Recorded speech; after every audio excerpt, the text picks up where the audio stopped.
Hey guys, Rob from Georgia, aka VHS82 apostrophe here with you, and joining me not too far from the great land of Canada, Glenn, aka BDG Reviews. Elsewhere, the psychopath Will Cardinal, aka Matt Harry's currently roaming the tropical paradise that is Matul, albeit with cast in hand.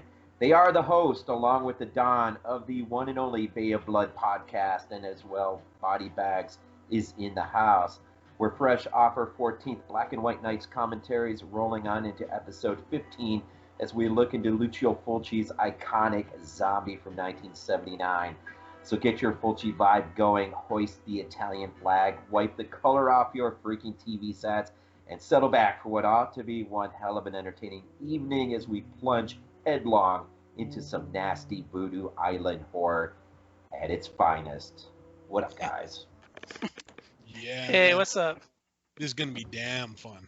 I'm telling you, man, island horror, man, it is easily one of my favorite subgenres, I guess you call it, whatever, of subgenres. It is love island horror, and especially old time, old school zombie like this. This is great. Oh yeah. And I'm looking forward to getting schooled a little bit tonight with Don on here. I'm looking forward. Looking forward. I'll try not to do too much of a actual play-by-play, but But I think all of us love Italian cinema, so it's yeah. yeah. Well, I mean, let's be honest. It's really hard to not like Italian horror, at least. I'll show you some stuff from their modern output. Oh Don't well, be yeah, afraid. yeah. Modern stuff is no. You know what? You know, it's funny you say that, Glenn. I just reviewed. It'll go up tonight for Body Bags. That Evil River or Chandra's River. Mhm. Ugh. Or have you seen it, Don? Yeah. Yeah. They gave me a screener for that, and I didn't want to publish the review. Well, let me just say, without getting in my review, But I don't get me wrong. There's a few bits I liked, but I appreciated it more than when I reviewed The Last House in the Woods. really, I did not like that movie much at all. wow. I love Last House in the Woods. I Really? think that's, to me, I think that one or Mother of Tears is like the most recent. I mean, I'm trying to think like the year of their release, like the last good recent Italian horror film. Mm. Yeah. I No, really like Last House on the Left. it was, I don't know. There was just something about, I don't know. I mean, the one thing I know I really did not, I wasn't too impressed with was the gore effects. I thought the gore effects in the Evil River were better. Mm, I would You have had to that revisit. beautiful throat slashing scene that was pretty Yeah, cool. But the gore is the gore is one of the few things I do like about it, and that scene in the shower gets pretty bloody. That yeah, was pretty. that was great. But I thought, But well, I mean, I just thought like the first maybe quarter of the film, I thought did a pretty good job of, of course, utilizing that whole Groundhog Day effect. right, I thought it was done. I thought it was utilized pretty well, at least really early on. But I thought somewhere between a quarter of the way and halfway in, it started to lose steam, yeah. and then Yeah, the pacing to that is one of my bigger issues. Yeah, there's just like this weird thing where it charges hard, yeah, but because it comes out of the gate so fast, it's kind of like it gets a little sluggish, and it just feels like really tepid going into the final half. right. Mm. Uh, uh, So I re you'll probably agree with at least somewhat of my take on my review then, because that's sort yeah. of. I But mean, I like, mean, seven you there? thousand dollars something or $8,000 American to make the movie. I thought for a Groundhog Day effect, I thought it was way better than, let's say, Happy Death Day. Mm, Oh, I hate them. I don't like I'm one of the few that loves it. I dug It the made, first one. I still haven't seen the second one. I actually don't mind the sequel. Yeah. The sequel's admittedly lower, Mm. and it's not as much of a horror movie, but I didn't mind it. Mm-hmm. It minded enough to not want a part three. I would want a part three. I Oh think well, there's. it's happening. I So know. Yeah, I know. I read the thing there, yeah. but I don't mind those movies. Those are fun. I like them. Mm. I I do agree. One is miles better, Mm. or not miles better, but it's decidedly better, and it's obviously better. Like if I were to rank the two, there's no doubt about it in my mind. I would have to think about it. One's better, Mm. but yeah, I actually don't mind those movies. I like their ideas. I like the concepts. I think they're fun films, and the cast is great. Yeah, the kills could use some gore. We could probably see her. I wouldn't mind looking at her naked. Well, I Nice. mean, there's one scene where I think it's in part two, she dresses up in her bra and underwear to like jump out of a plane to kill herself. Oh, okay. Well. Yeah, it's supposedly like a skydiving thing, but cause she like signs up for a skydiving thing and then she goes to jump out of the plane. Only the instructor realizes that she's stripped down to her bra and underwear. And then she just removes that and then waves goodbye and jumps out of the plane. Like, you couldn't have gone naked. Like, you couldn't have walked to the edge already naked and, flashed them or something. Well, that's how you But get a PG-13 rating. yeah, I mean, like I said, I understand. I get the flaws. You know, if I go into critical mode, I can definitely find some flaws in there because a lot of the stuff doesn't add up. Mm-hmm. It's one of those I like it if I don't have to think about it. Yeah. I think what I liked about, at least in concept, Eagle River, I loved the whole like first quarter of it. I think where it just seemed like no matter what she did, like even when she refused to leave her room, the horror came right to her, Right? and Yeah. it just there was It was that one. funnel effect, man. Like it was just getting worse and worse and worse. And if it wasn't for that suddenly sluggish, it was just boy, I like the beginning. I wish it would have been able to carry that pace all the way. Yeah. It's one of those, and it's something I found recently with a lot of films. It's one of those that doesn't deserve a feature-length adaptation. One that probably belongs in like an anthology or as like a short. Mm. Yeah, I could see it. I could see it. Even as a Yeah, I've found a short. lot. There's a lot of films I've seen recently, just weird, where it just sort of doesn't really have enough stamina to last for a full hour. Mm. For like a feature-length film, it's one of those that would probably be better served as a short or as like an anthology segment. Well, you know what I've noticed recently? I've noticed that a lot of movies that are based on a short and then a feature length is made of them, and they're nowhere near as effective as the short. Right. A good example of that's like Mama. Yeah, Mama You was know, one. yeah, Mama. The what was that other one? Lights Out.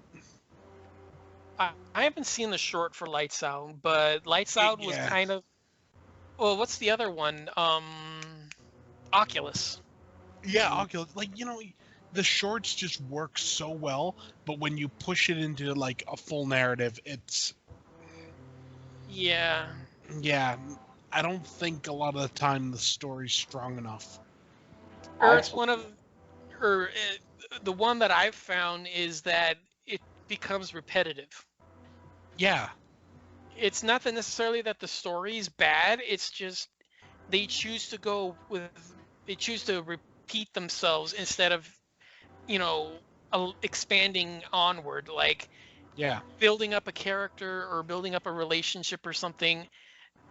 You get the Mhm. same thing like 3 or 4 different times, and it's kind of like it makes it obvious that it's not supposed to be that way. Yeah.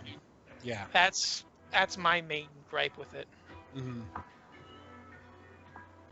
Yeah. well, I got a question for you, Don, Hmm? because you're probably in a better position than either me or Glenn. But how do you like? What do you think the state of Italian horror is at the moment, if there is even such a state? Modern Italian horror, at least as much as I would say from the 20th century on, I don't know if it's on life support, but it needs something. Mm. It needs, first of all, it needs support because everything that I've seen coming out of it is direct to video or lower schlock. Mm. And I don't know if that's because that's what they have access to, or if they're distributing it because that's all that's there. I'm not there currently. I'm not, as plugged into the scene as I would be. So I don't know if that's the case because, the only thing they have access to is, these cheap, shot on the weekend kind of indies things that, for us would be like, like a crowdfunder kind of a film Mm-hmm. where you get like, $20,000-$30,000 and you go out and, shoot a film for a week. Yeah. Like, those kinds of movies. Yeah. Like I said, I don't know if that's where the Italian scene is. Mm. I don't know if that's where it is because that's what the distributors can get a hold of, or if they're distributing it because that's all that's available, because that's all that's being produced. Yeah. So for me, I would say the first thing it needs is support. Mm-hmm. The second thing it needs a figurehead. Yeah. It needs a champion. Well, not just a champion, but I mean it needs a figurehead. It needs a James Wan. Yeah. It needs a James Wan. It needs an Eli Roth. It needs a Rob Zombie. Mm-hmm. Not necessarily as much as talent, but as much as it needs the focal point for people to look at and say, I can make that, maybe not as good as him, but I can make like that. Yeah. And, like for us where we, like we were saying earlier with Oculus and Lights Out, they came about because people looked at, Conjuring and Insidious and said, I can do that on, maybe 60-70% of the budget, but I can do something like that. Yeah. And you get, from Insidious, you get, Lights Out, you get Oculus, you get Ouija, you get that that PG-13 like paranormal supernatural trend Yeah. from like 2013 to like 2017, 2018. Yeah. Maybe not necessarily as much as like a popularity thing, Mm. but something to where people can say, okay, let's, latch onto this. Yeah. Because I hate to say it, back in the early days when they did the Filone, that worked. Mm-hmm. They were, I mean, you look at these kinds of movies, how many of us are, we know Dawn, we've seen Zombie and Burial Ground and Nightmare City, Mm-hmm. Hell of the Living Dead and all that. But how many of us are really aware of the fact that they came out within 3 years of each other? Right. Yeah. We all forget that. We all forget how many giallos are 71 to 75. That's true. Yeah. How many of us actually forget the fact that, I mean, even going back a little bit further, how many spaghetti westerns from 64 to 66? Yeah. Very Or, true. Or the strongman movies, from, like the Steve Reeves stuff in the early 60s. Mm-hmm. Filoni worked for Italy. Okay, like maybe have like a thing where it's like 2 or 3 productions a year. So you're not like, saturating it, like every weekend with like 2 or 3 new movies. Yeah. But, you know, I think they should try going back to the Filoni and seeing what worked there Mm-hmm. and, changing what didn't, You have stuff that gets lost in the shuffle. Okay, maybe we don't need to do that. Maybe we Mhm. don't need to throw 20 films into production. Let's throw 5 or 6 into production and see where we go. Yeah. And then you can have like another studio that say, okay, if you're going to do 5 or 6, then we're going to do, our 4 or 5. And we'll like coordinate it so we're not competing directly against each other. So, nobody has any money anymore to go do it. But Mhm. it's staggered to where, okay, you're coming out of the theater. Okay, we're coming back in. You're Yeah. going out, we're coming in. Okay, my film's done. Okay, let's put our second film into production. Hmm. To where, okay, you're not necessarily getting, 7, like 20, 30 different movies a year, but 10 to 15. Yeah. I think that would probably be, I, I think that's their best case, is to try that again, Yeah. is go back to the Filone system. The Mhm. Filone system printed money for them on a level that few cinematic movements have ever had. Hmm. I mean, you look at what came out of there. You have talented filmmakers given money, given time, and producing, tons and tons and tons of stuff.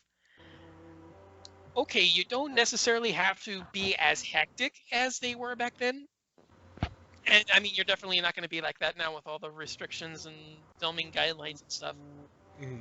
But take the principle, apply reason, rationality, and, most importantly, safety. Hmm. And I think they can get somewhere. Hmm. It'll probably take a while because you're gonna, first of all, have to discover who the James Wan is. Yeah. You're gonna have to discover who that guy is. You know, you can't just, have these guys just, throwing, $10,000 films out there saying, "Hey, look at me. Yeah. I've got, 10 productions this year. I'm the next Dario Argento." No, Mm. but I think if you take that Filone system, find the James Wan, and then when you do, push him. Yeah.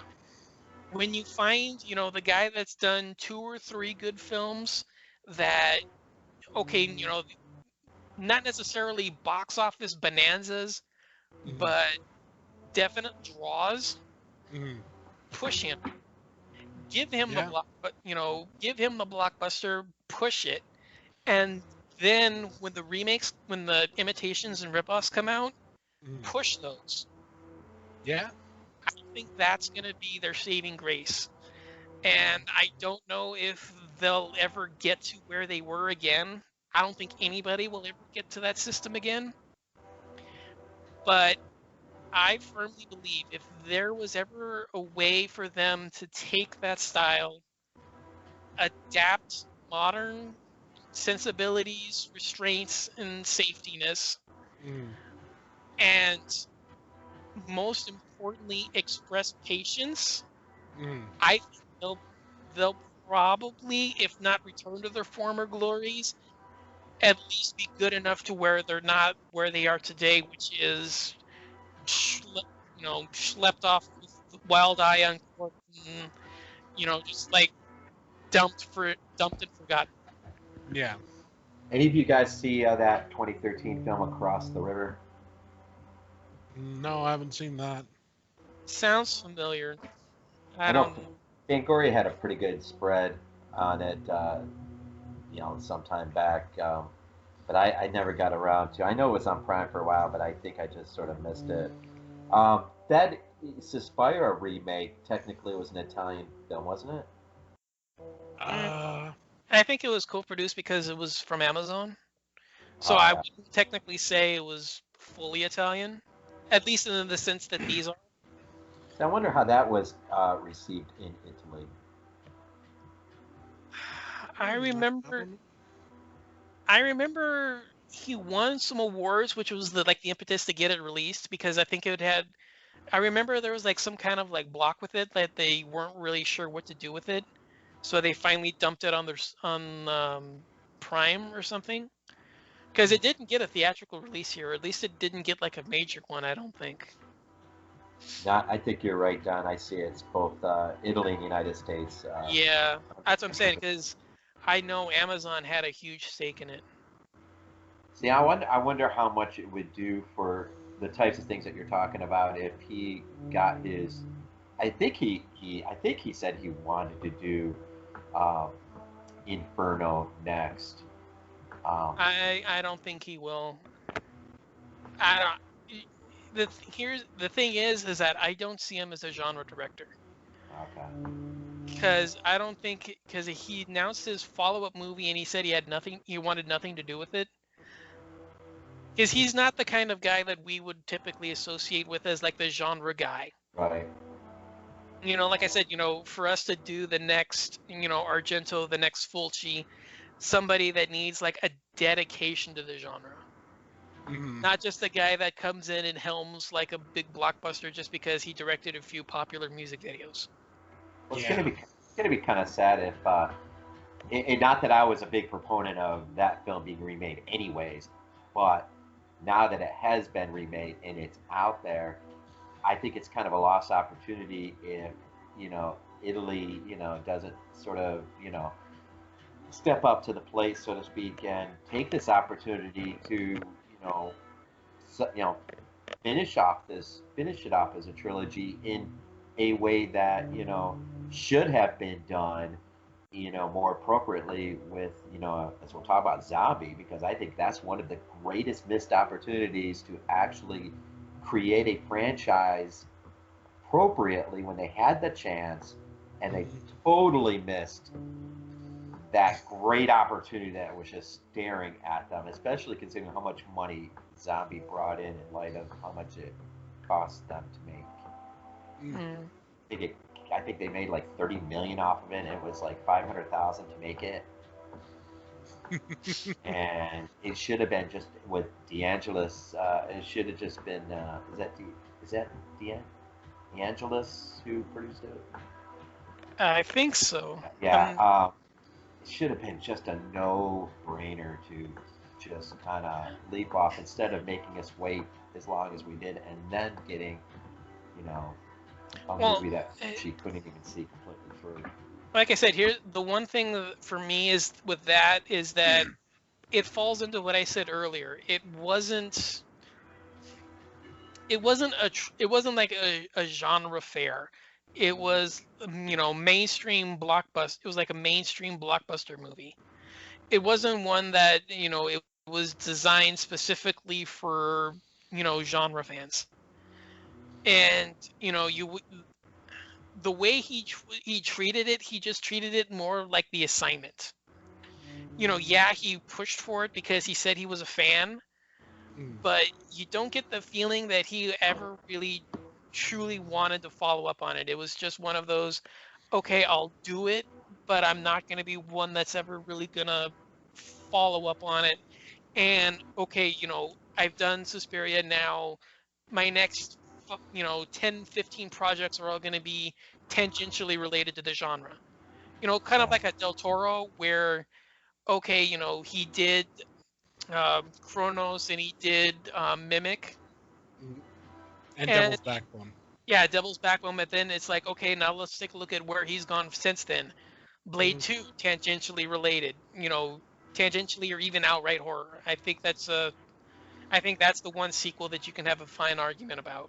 Mm. You have Hellboy, you have Pan's Labyrinth, you have Crimson Peak, I mean Pacific Rim even, that's tangentially related. Yeah. So it's still like a monster movie, so you could still like tangentially call it. Mm. But for him, it was one of those where okay, Hellboy, not a true horror film, but tangentially related. Pan's Labyrinth, not a true horror film, tangentially related. Crimson Peak, more than enough horror to count, but it's still not technically a true horror film. Mm. There's still films that you can tell have enough elements that would appeal to it Mm. that speak to him personally. Like you don't get the sense that he's ever taking those on just because he wants, like a big Hollywood paycheck. Yeah. he's taking them on because he thinks that they're going to be fun films to do and he has interest in them. Mm. And that's the thing I get, Del Toro's the guy that bleeds love for the genre. Mm. The Guadagnino guy, I don't get that. Mm. He's not somebody that, you see pop up all the time, promoting other people's work. I didn't even really know that he was a fan of Suspiria until they said, he's going to direct it. Ah. Mm.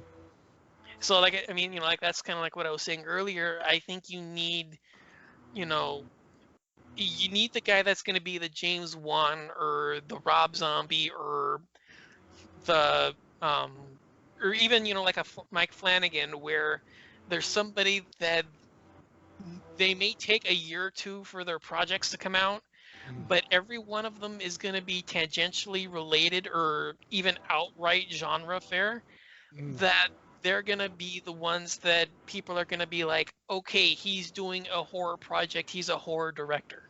Mm. And that's the thing with with Italy, is that I don't see it.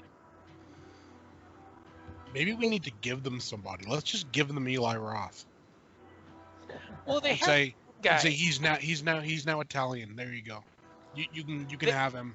There was one guy, and this was something that I'm thinking about now, just because we're doing the Lovecraft thing. They had one guy named Ivan Zukon. Mm. He was doing H.P. Lovecraft adaptations in the early 2000s. Oh, nice. Yeah, he did. They weren't based on the actual story. They were adaptations of stories. Yeah. So he did an adaptation of The Music of Eric Zahn. Nice. Did an adaptation of Dreams of the Witch House.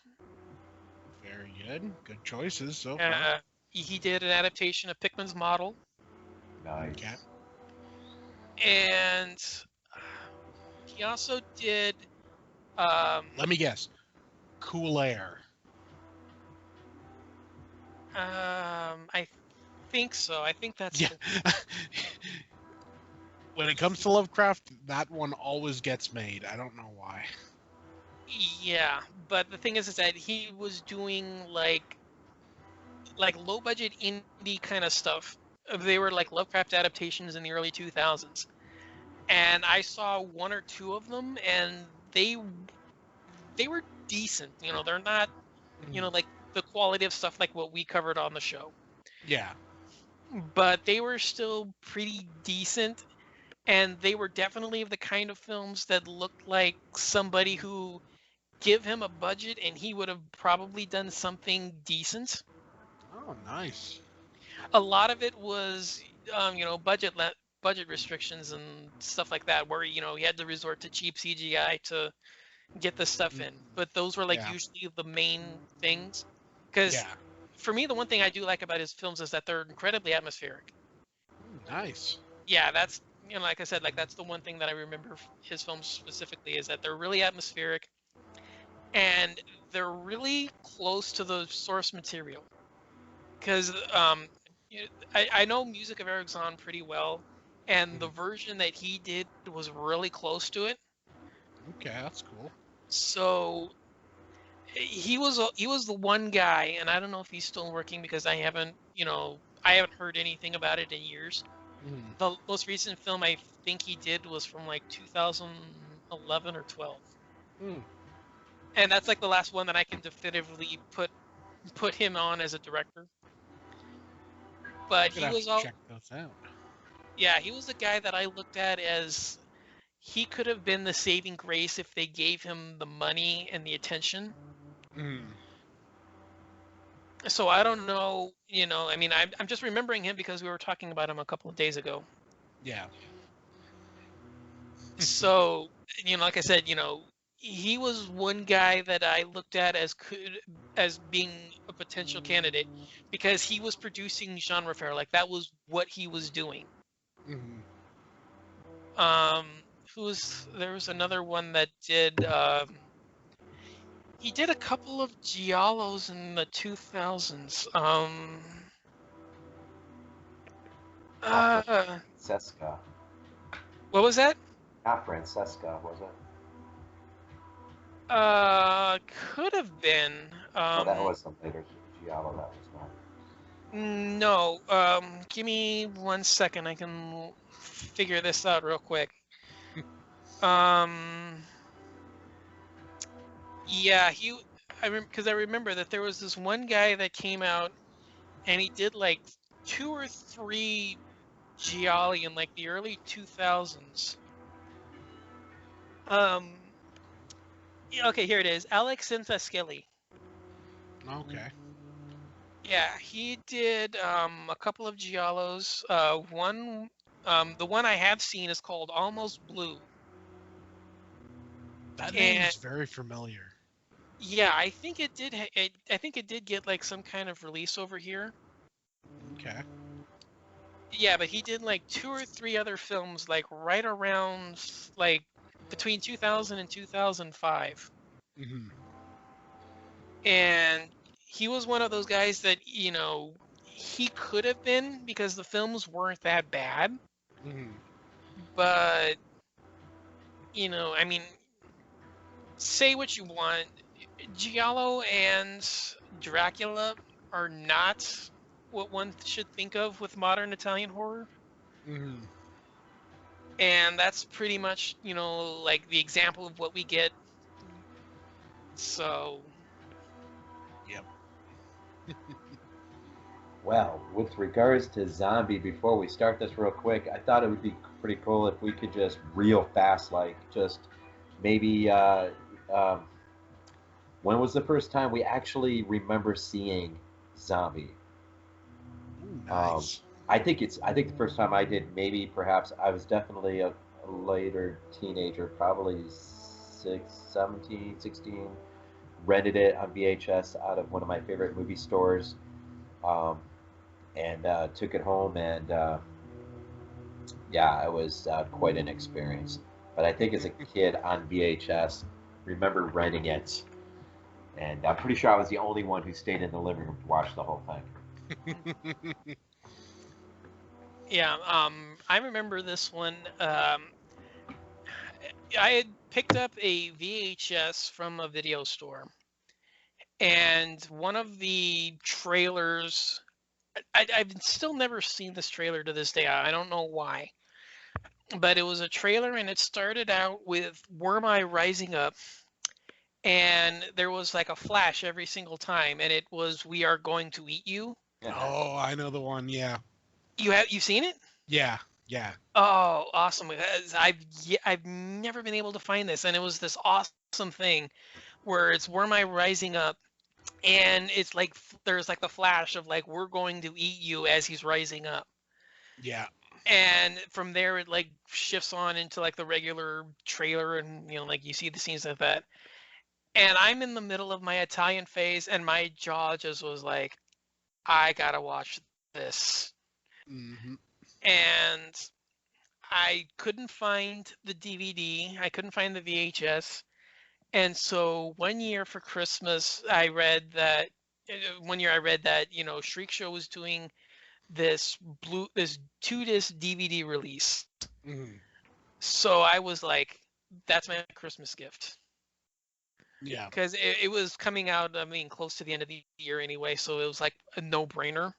Yeah. So I got it for Christmas, and I think I watched it that day, and mm, I was like, okay, this is my favorite movie of all time. This is fucking incredible. Yeah. And then, we'll get to the scene, we'll get to that special scene in the movie, and I was like, okay, this is just incredible. Mhm. So yeah, yeah, for me, it was seeing the trailer on VHS and then being so enthused and excited about it that I had to get the DVD when it came out, and it's been my favorite movie ever since. So Nice. For me, it was like I always used to see the VHS case in the stores, but it was never in. I don't know whether this particular store had just someone had like rented it and never returned it. I don't know. But eventually, I found a VHS copy without a cover. Hmm. And at first, I was like, zombie, I didn't really put the two together. But then I rented it. Well, I bought it actually. And then I was like, okay, yeah, this, and it clicked what it was, and I just fell in love with it. So essentially, it was Yeah. like I used VHS blind buy. Any of you guys get to see it on the big screen ever? Oh no, I wish. No. Yeah, we don't have, at least until this year, we haven't really had like revival houses. Mm. So, I mean, because of the pandemic, we've started showing that stuff around here recently. Mm. But like up until the pandemic, where I live, we're not like revival house kind of a stuff to where, we would get like, reshowings of, classics like The Thing or Fly or any of that. We're always first run out here. Yeah. Few years ago, I caught it up at a theater near Buffalo, New York, when we were up there, and Nice. it was absolutely amazing to see it. And that was actually my second Fulci film on the big screen. So Cat in the Brain first, and then was lucky enough to see Zombie, and actually took my oldest boy with me too. So that was, I think actually that was the first time he'd ever seen Zombie. Nice. For him, it was on the big screen. Man, I that would thought have that been was, great. yeah, I thought that was most appropriate. So, well, Nice. you guys ready? Oh yeah. Yeah. Let me just toggle past the intros and ready to go. Mm-hmm. Glenn, you want to do a countdown? Yeah, sure. Okay. We're starting now. So 3, 2, 1, go.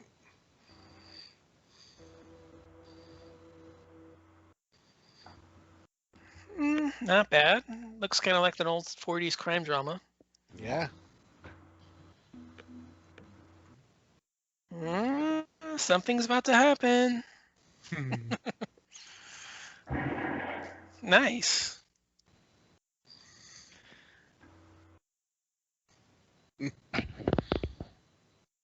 Mm, Nice. it looks bad, but I think it kind of just like. I mean, I know the regular version. It tells you who he is right away.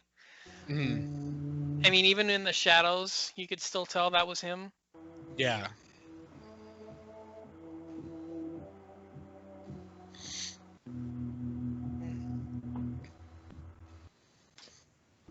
And I still gotta say, this is still probably, I think, the greatest, Italian soundtrack from this whole sequence.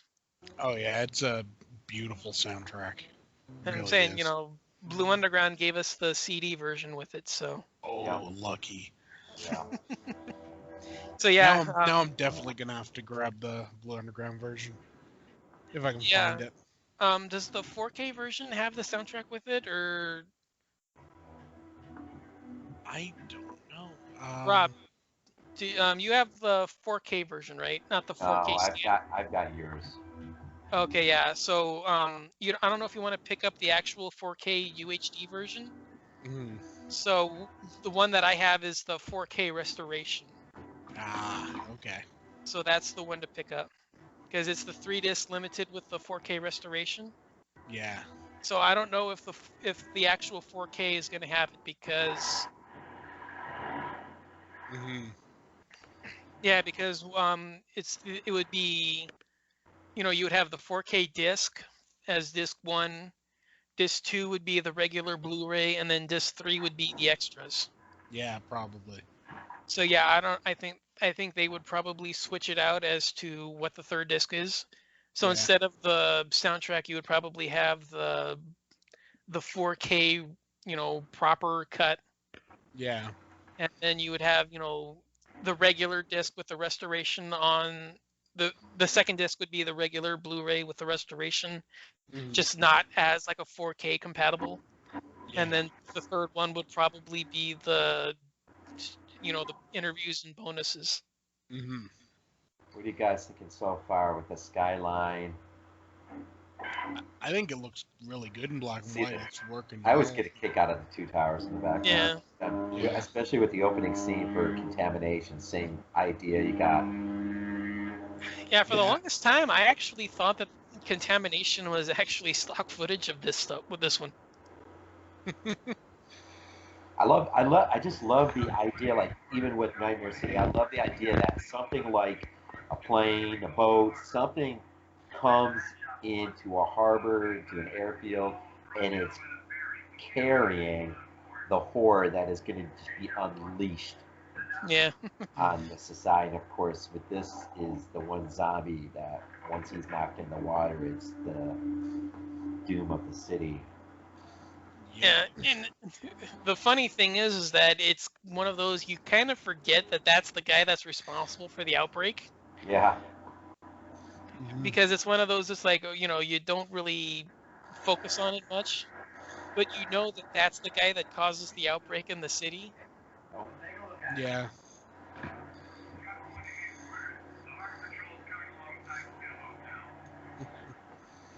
I'm saying, I mean, I know this isn't that kind of a commentary, but it's just, too awesome not to retell.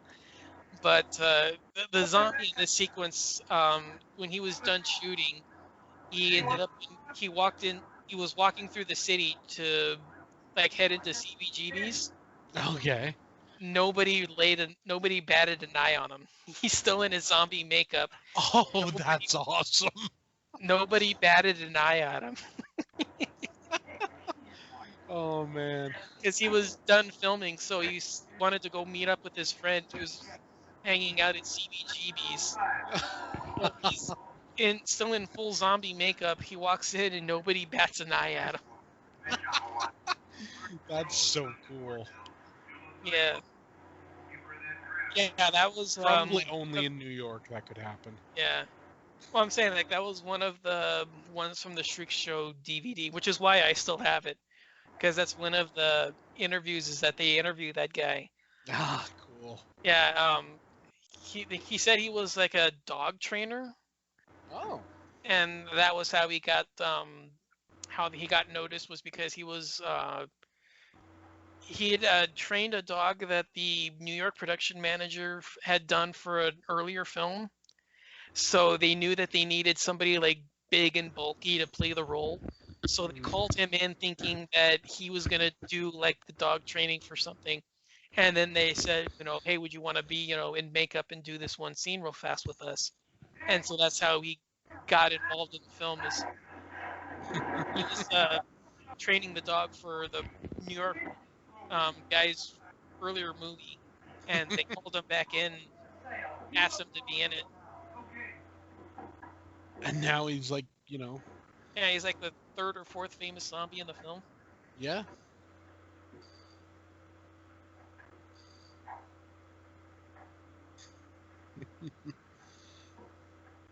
I mean, I'm looking at this in black and white. I think it's going to look a lot better when we get to the islands. Yeah. Cause, I think so.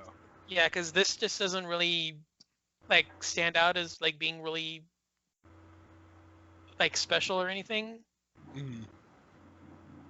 I mean, okay, yeah, the centipedes look kind of cool, but Yeah. yeah, I I want to think, know is why are there centipedes there? yeah. It's I mean, just like, damn it, we need something creepy and crawly to gross people out. What do you yeah. got? Well, we got some centipedes. That'll do. Doo-doo-doo. Oh yeah, I remember that. love it, love it. Oh, okay, yeah, the arm gag looks real. What a freaking monster, man. Oh.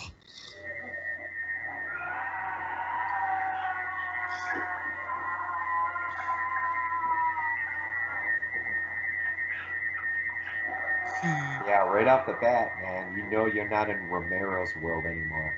Yeah. Yeah. You're in a whole new. So one thing I've always wondered, like, is this... So this guy I know, like, starts, like, the whole infection here. Is the idea that this is the cause of the events of Dawn of the Dead as well? No, because remember, Dawn was supposed to have taken place before this. Yeah. Because this was said to be a sequel. Right. Yeah.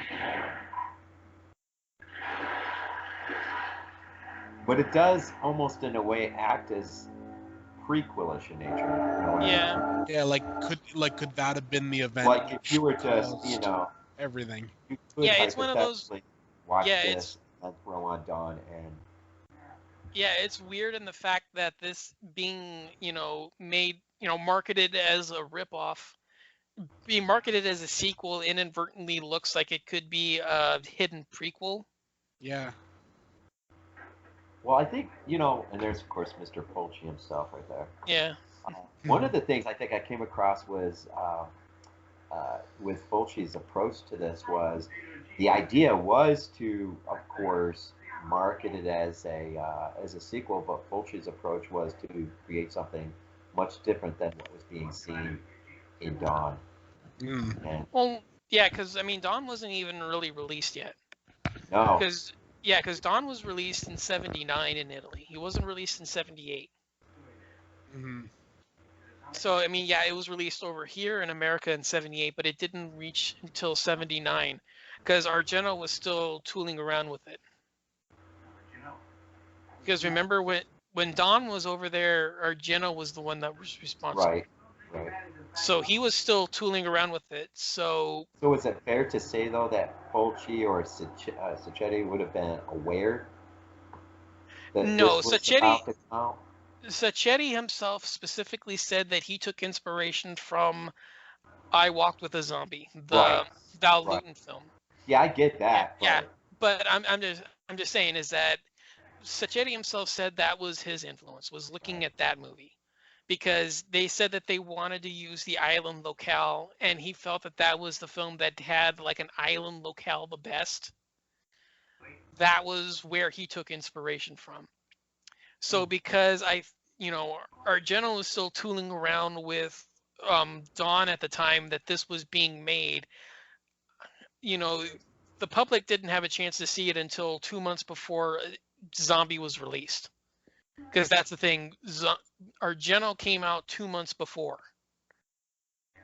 So, yeah, it's one of those that this would have been like nearly screen locked by the time the Italian public would have seen it. Mm. I don't know like what their post-production schedule was, but just based on like what American post-production is like, and yeah, it's totally different, like the 70s versus now. But because there's the 2 month gap, I would imagine that this was not deep in the editing stages, close to what is called picture lock. Mhm. By the time Italy would have it would have been released. So it's one of those, I really don't find much credence to the fact that Dawn gave it much inspiration. I can definitely see where they would have had inspiration to shoot the stuff in New York. Mhm. This kind of stuff, I can see that, but yeah, it's just one of those, the dates just don't line up for me. Yeah.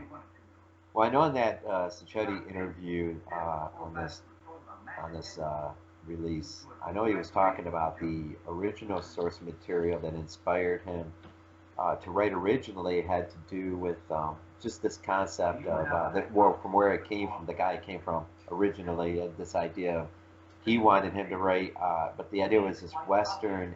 He had zombies in westerns, and then that sort of developed to Sacchetti's mindset of taking it, the idea of adventure and the genre and the horror, but locating it on the island, and it all sort of developed into. Right, yeah, he said that that's where he ended up taking the I Walked with a Zombie approach, was going to tropical, Western, doing the adventure, the island stuff, and then, okay, this is island, this is good, let's, take elements from here and let's work with that. So, I understand where a lot of the fan theories come from, but just because I know so much about it, I know the actual dates and stuff, they just don't line up for that. Mm. I mean, I'm not going to deny that there's some influence here just based on the fact that, this stuff it looks so close to it. Mm-hmm. I mean, this looks like it very well could be, early Dawn of the Dead, like prequel stuff. Yeah. But it's just, like I said, the dates just, they don't, it, it's like, Just the very nature of the film is a lot different than Dawn, or even Night. That yeah, whole idea. I mean, it's a very different approach to the idea of what a zombie is and the roots of that. You know, and that voodoo and the Caribbean lore, and yeah. it's just a different film. It's a different. Yeah, I mean, I would actually like to see where Fulci would have taken it if he had a chance to see Dawn before, just to see where, he would have taken it differently. Because I Mm-hmm. think he probably would have actually made City of the Living Dead instead of something like this. Mm. I I think he probably would have done something close to that. Yeah, well, very possible for sure. Yeah. Well, I know that, the three are much more like Lovecraftian influence, Mm-hmm. but I don't know. I look at at City of the Living Dead, and I think that's sort of where Fulci would have taken it if he would have actually had Dawn as the inspiration. Mm-hmm.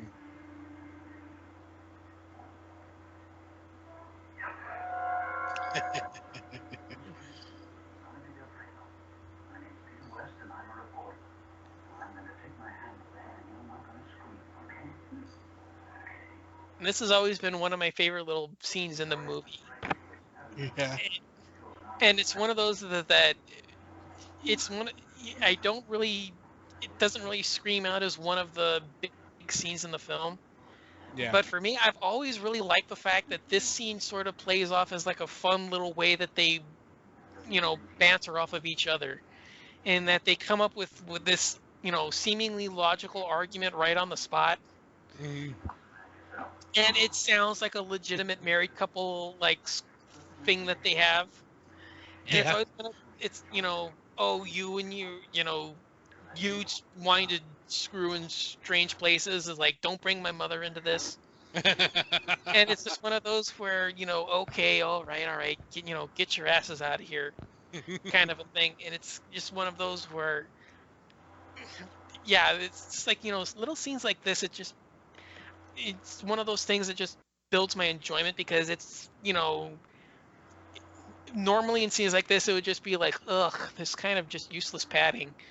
But I just like the way that they just bicker off of each other, and it just sounds like because they're doing it spur of the moment. Because, like I'm saying, you're looking at him right here. Look how close he is to actually catching them, and Oh then they yeah. come up with it on the spot. Mm. It I don't know, for just some reason, this has just always been like one of my favorite little scenes in the film. Yeah. It really does work, doesn't it? I mean, it just works as like, I mean, like I said, yeah. here they're doing, like they're investigating, like they're getting their clues together, but then there's like they get, doing that gets them caught. How they get out of it is, pretty clever, really ingenious, and it's just one of those things where, you know, okay, this scene doesn't need to be here. You don't need to see them arguing on the ship. You don't need to, figure this stuff out because you could have just had them meet, not alert the authorities, and then say, okay, I'm here to help you. I'll meet you tomorrow. Here's what we'll do. Yeah. Yeah. I mean, this thing here, there's absolutely no reason for them to get caught. There's no reason for them to have any of this, but it's just one of those where it just works. Mhm. It's all your fault. You realize that, don't you? It was his idea, not mine. It wasn't her fault. It was all my idea. Well, whose idea was it to have a romantic setting down by the water? I'd have settled for an empty box. No, not another boxcar. They sell it so well. Like I said, there's no reason. My mother out of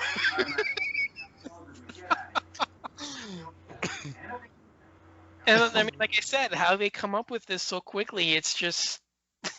Yeah. And I mean, you could have done this so simply. Okay, I'm here, a reporter. I've been following you all week. Let's meet later on, and I'll tell you what we know. Bam, Yeah. cut to here. Like, okay, you could have done exactly that.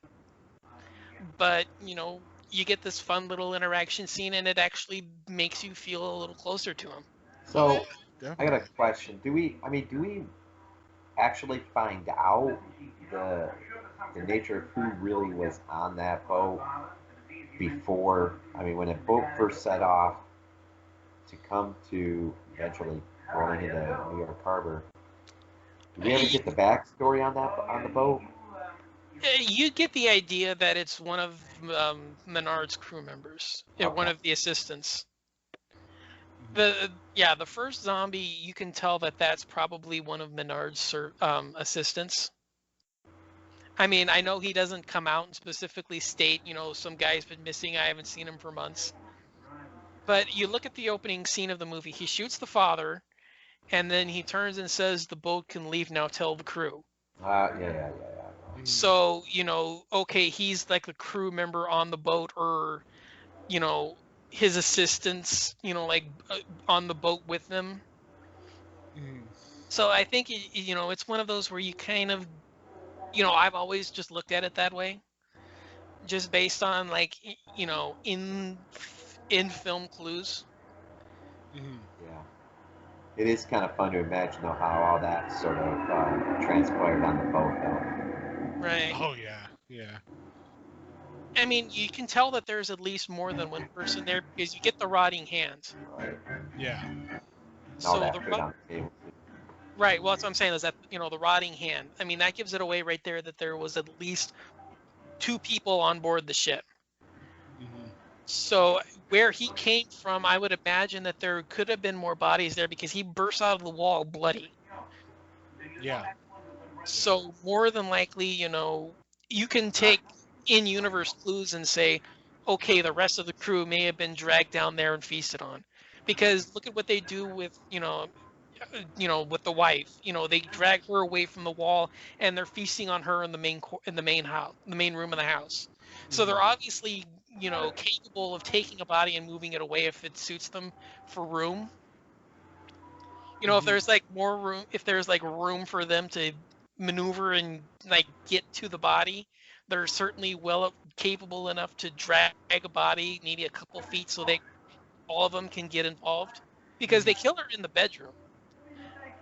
Because like I'm saying, you see it, she's killed in her bedroom, Yeah. so there's no real room for when we finally see her to have like 7 or 8 of them swarming on her body just pulling entrails out. Because she's in the main room of the house when we see her. So it's not the killing location. So they're more than capable of moving bodies a few feet to get some room in.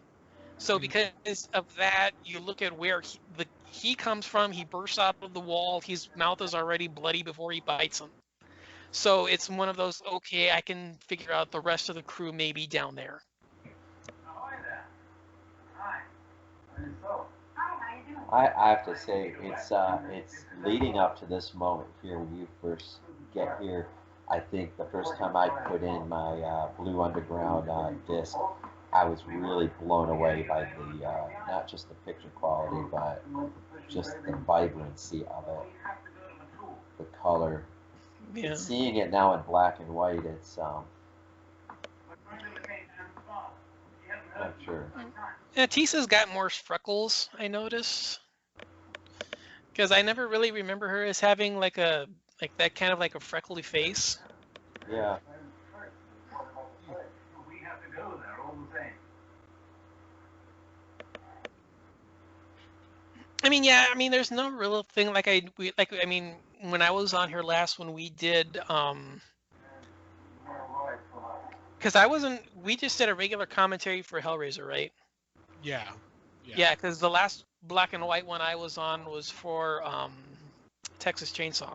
Yeah. So I mean, I'm basing it off of that where there were a few instances where the black and white helped. Mhm. Here, yeah, I'm not saying that there's a big difference. I mean, the regular version I'd say still looks better because it looks, this just looks like washed out stuff. Mhm. But I mean, like I said, the dinner party is gonna make or break that version. The zombie resurrection is gonna make or break this version. Yeah. That's true.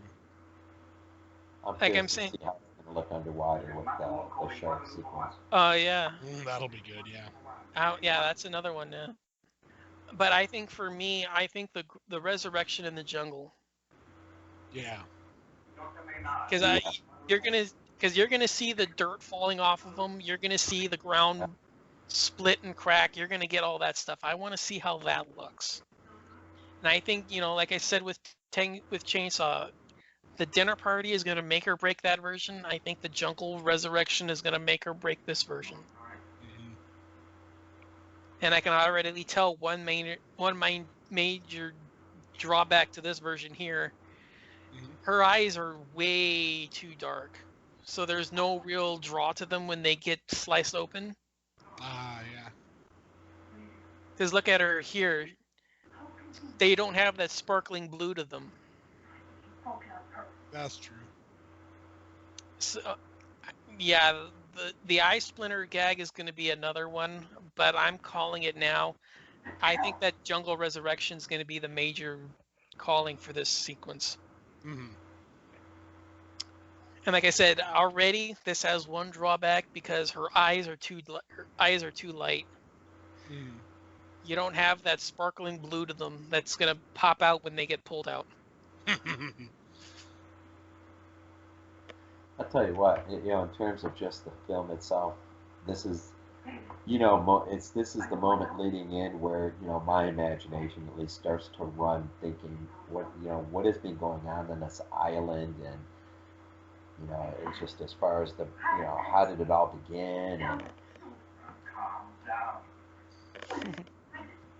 I mean, yeah, you get the idea that there's a backstory already, Mhm. and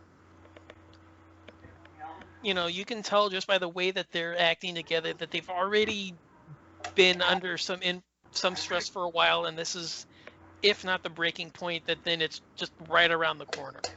Mhm. And I would probably venture to say, just based on her reactions, it is the breaking point. Mhm. But yeah, no, it's one of those where you get the sense that there's something going on already. I'm not the one who knows what he's doing. I don't think I'm going to keep my mouth shut. I'm going to tell everyone that you're the one who's crazy.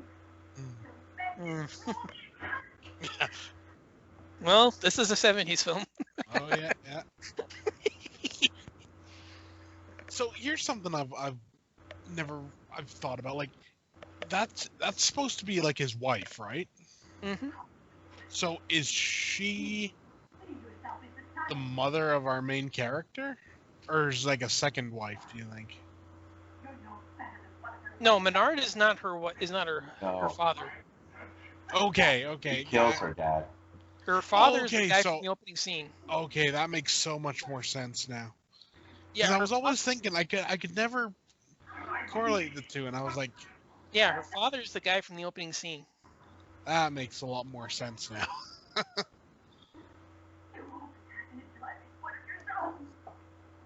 Yeah, remember he was. I think they were either to get it. I know that they were involved in the project at some point. I'm not sure if Menard is the assistant or if the father was the assistant.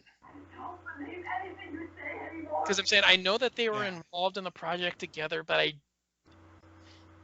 I can't remember the specifics. That is part of the story that intrigues me so much. In a way, I'm glad we don't know the fullness of it, but in a way, I kind of wish we could see it because it's just I'm so curious. I'm so curious to just the extent of just the fullness of everything that took place on this island, and That's I why you mean, need a novelization. well, I think the drumming kind of gives you a hint because you get it right when she's ready to snap. So I think that kind of is like the symbol of, okay, it's the natives doing it. Mm-hmm. so you think they pulled a curse, a voodoo curse that unleashed Yeah, the dead? absolutely. And what do you think was the reason for them unleashing the curse?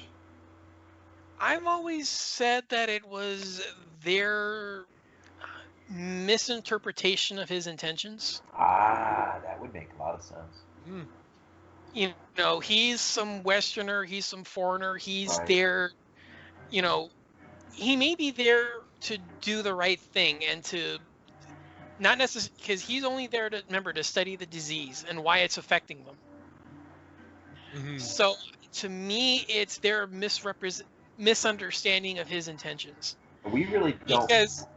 Because remember, he let all of them die because you see all of them being dumped into you see all those wrapped up bodies being dumped into that cove thing.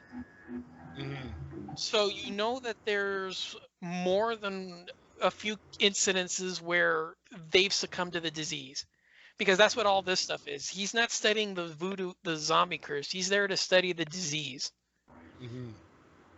So I think that he shows up there saying, I'm here to study it, producing no results, and then angering them because of his frustration that they're taking it out on him.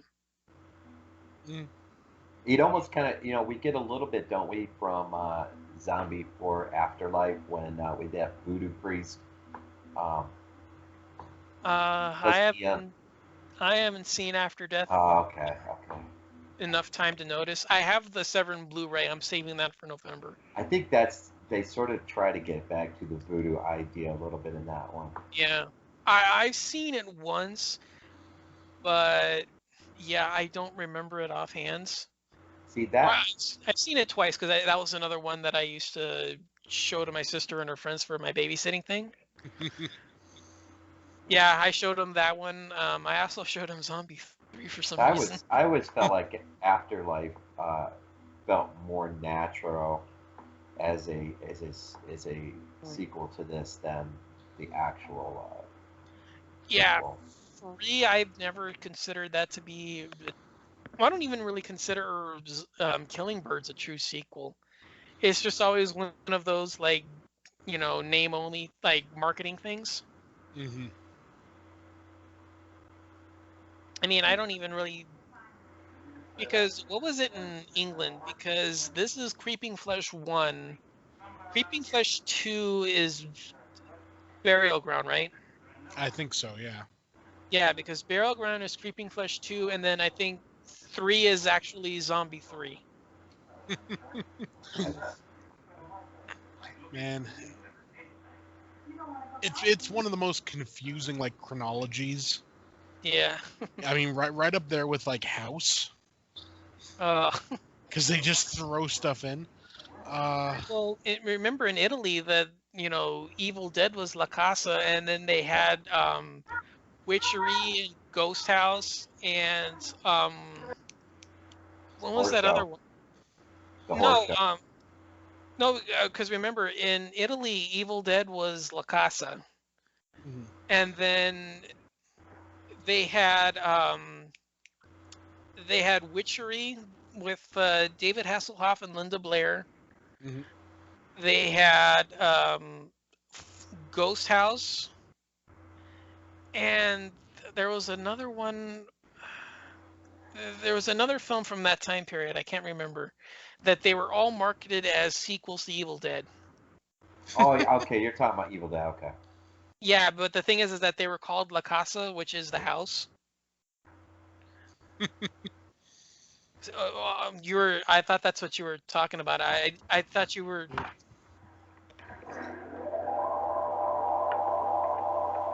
All right. So, major downgrade for this one. No nudity. What, you have no nudity? I got nudity. Yeah, but you can't see it.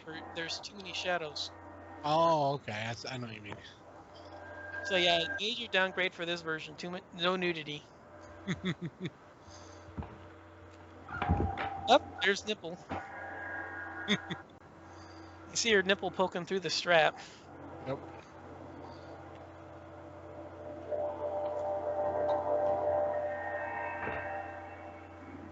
It is definitely darker. Yeah. Yeah, and you compare it with brightness brightness on top. It kind of reminds you of like those 50s Creature from the Black Lagoon. Yeah. Shots. Mm-hmm.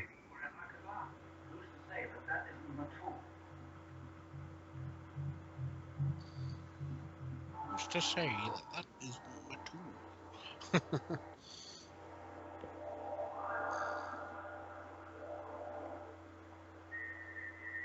Well, there's our boy. Yep. They said they fed this shark and doped the shark. Mm. Play it safe. I'm pretty sure it doesn't have any teeth either. Yeah, I thought I heard that too. I mean, I don't see any teeth. Yeah, I don't either. I mean, yeah, these underwater scenes are way too dark, which is kind of what I was afraid of. Yeah. Yeah, it does call back Creature from the Black Lagoon, doesn't it? Yeah, How's that feel? that's what I'm saying. It kind of looks like Creature from the Black Lagoon, but yeah, no, it's these look way too dark.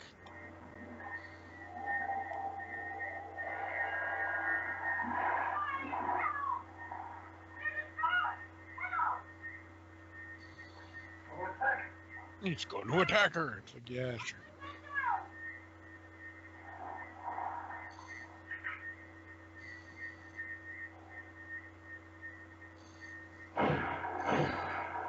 I always thought it would have been funny if he'd accidentally shot her. And I always find it funny that a shark that big caused that much damage. Yeah. Obvious Jaws ripoff. Oh, definitely. Well, that was a big thing for this scene, was sort of invoking this idea that the monster that is the zombie is now going to not only defeat but overshadow what was the greatest U.S. monster, and that, of course, Jaws. And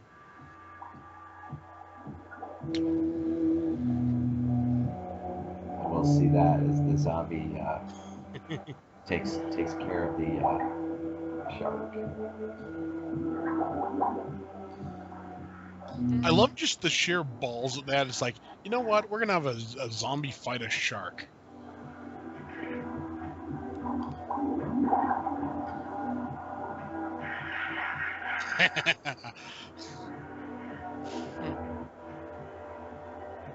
I just love the whole idea of zombies living underwater. We don't get enough of that. That's true. Yeah. Because, I mean, you do forget they can breathe. So there's not like they're going to run out of air. No.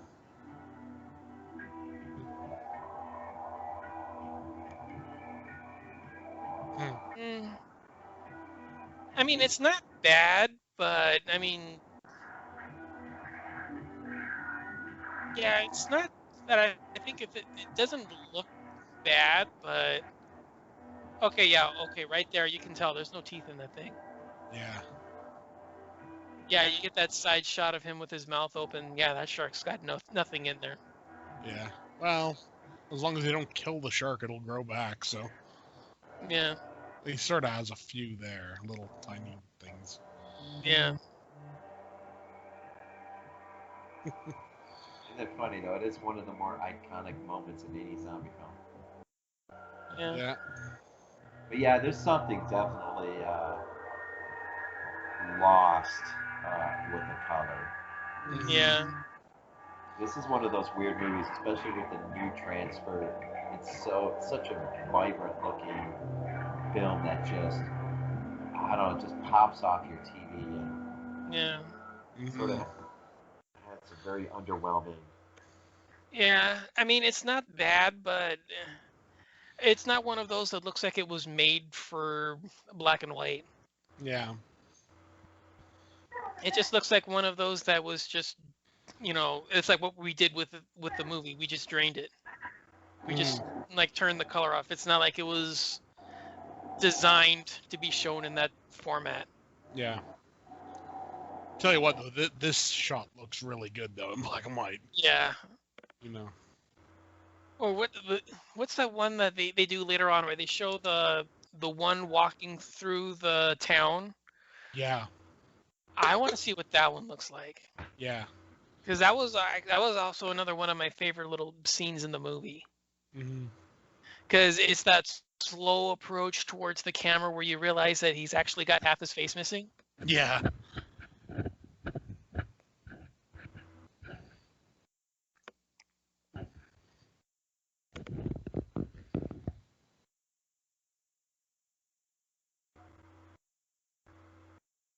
What disease is it that's supposed to be here, anyways?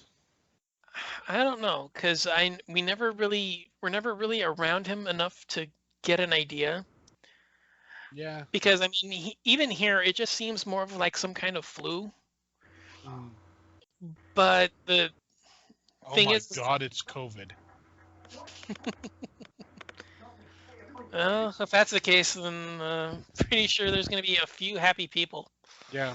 I have to say too, of all the women in this movie, his assistant there behind him is the one that is most memorizing to me for some reason. I don't know if it's her eyes or I know we don't see a whole lot of her, but just I don't know. I think later on when I think her hair is down later on, you just get a different sort of look of her.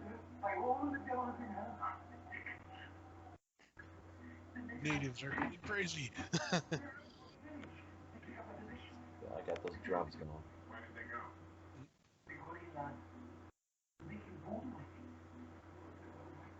Voodoo won't solve anything.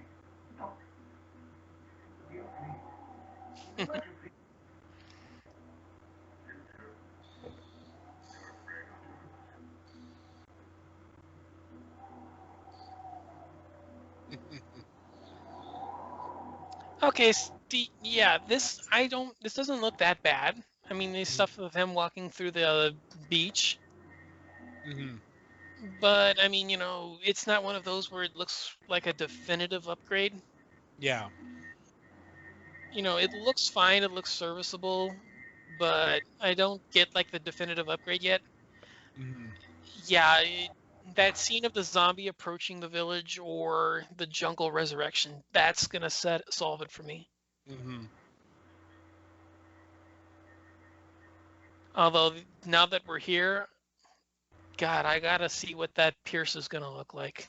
Yeah. That eye pierce is gonna look great. I mean, I know a lot of it's drained because we don't get her sparkling eye color against it, Mm-hmm. but yeah, I want to see what those scenes look like. Yeah.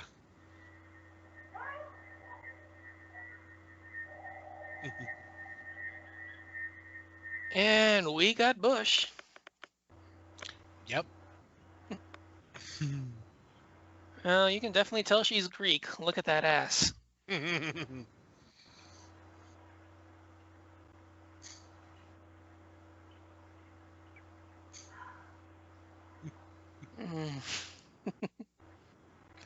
Yeah, I know what you say, Rob, about wanting the nurse, but I would do dirty things to her if I found her next to me. If I found her next to me and she said, do whatever, and she looked at me with that do whatever you want thing, God, I would do dirty things to her. She's European, she's Greek, and she looks like that. Not for much longer. No.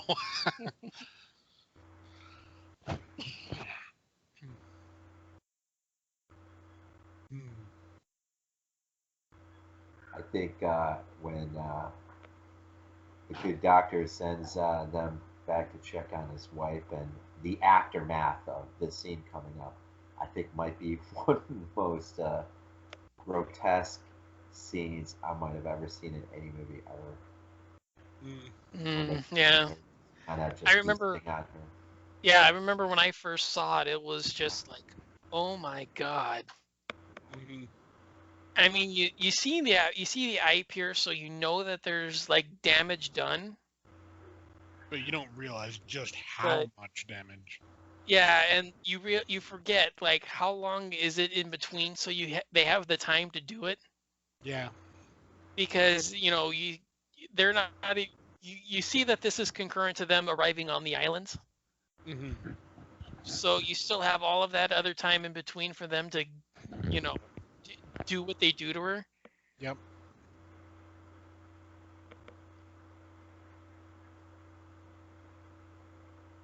I always think with a zombie movie, like you'd think, if you just kind of lowered the blinds so the zombies couldn't see in, would they even know you're there if you were quiet? Mm. The thing is that you would probably have to do that with, when they were too far away to really know, Yeah. or not paying, like they'd already walked by. Mm-hmm. Because I know that, they could still get to the noise. Mm-hmm.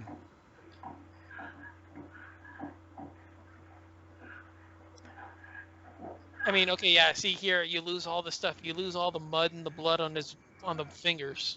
Yeah. They just look kind of grimy. Yeah. Because you realize that it's the blue. It's Mm-hmm. it's the blue that gives it away of what's going on. Mm-hmm. I mean, yeah, you get the idea of, the fingers being, like the door being pushed open. Mm-hmm. But yeah, you lose all the blue and the mud from this scene here. Yeah.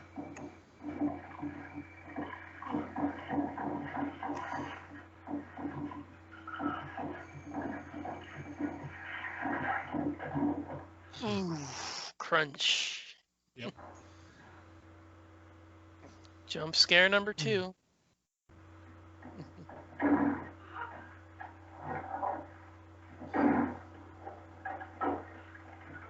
Mm-hmm. Yeah, those aren't the best doors to survive a zombie outbreak.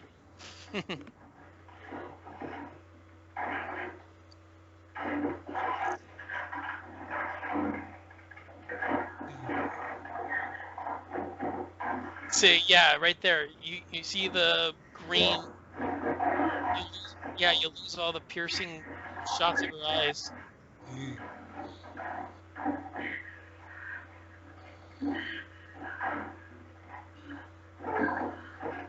And there it is. Jump scare number 2. Yeah.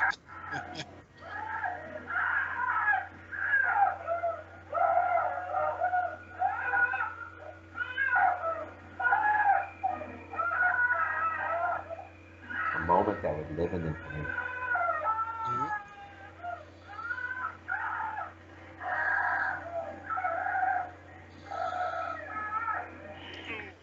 Mm,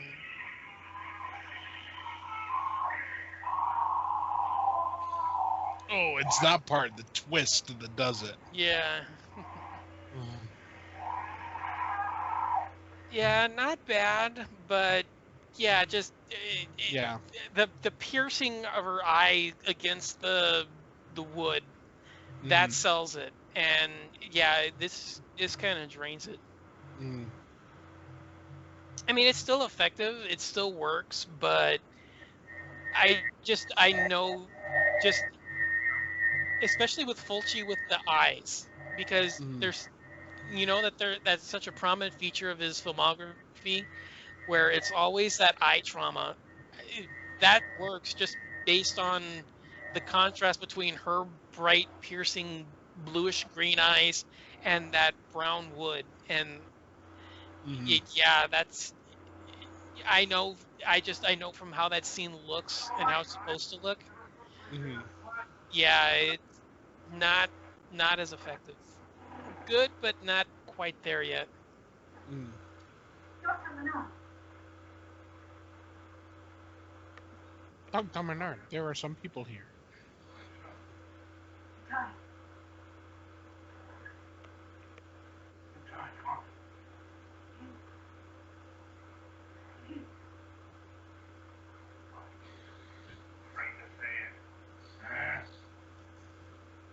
No, I don't believe in you.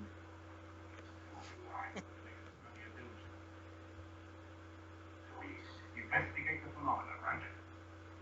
You. All the time. He's one. See?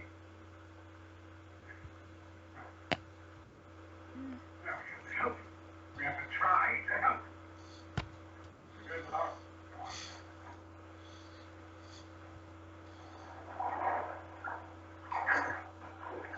The dog kept cracked. There must have been a shark when he hit us. It's serious. Well, there's two possibilities. Either we go ashore and walk around until we come to the local repair shop. Or we remain here, fire off a few flares and hope that somebody will come and help us. It's a tough time reaching it to the next island if we don't get that shaft split.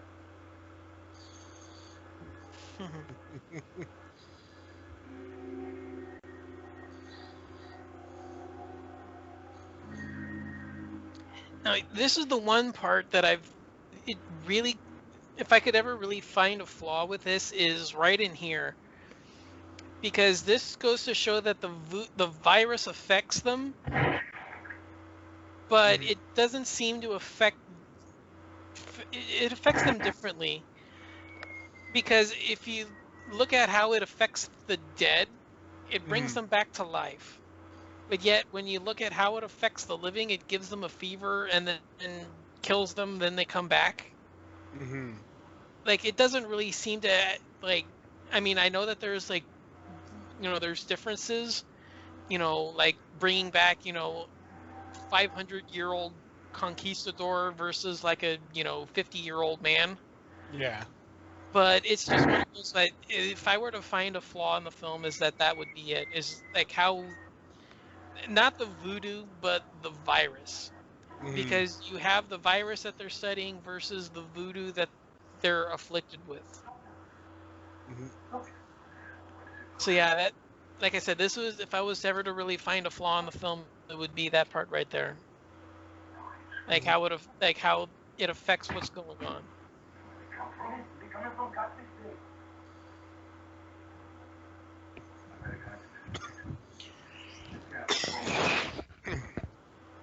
Take care of him for me, nurse. Who is it? The devil? It's like, I love that that's his first thought. Like, oh, like who could it be? Oh, it must be the devil.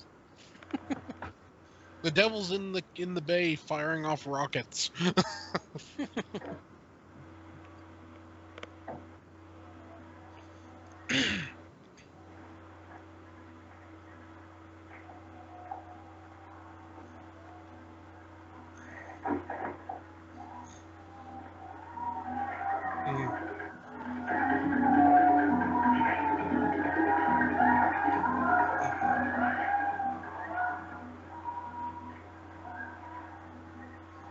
There you now, Missy? No, not yet. There are two more who can die.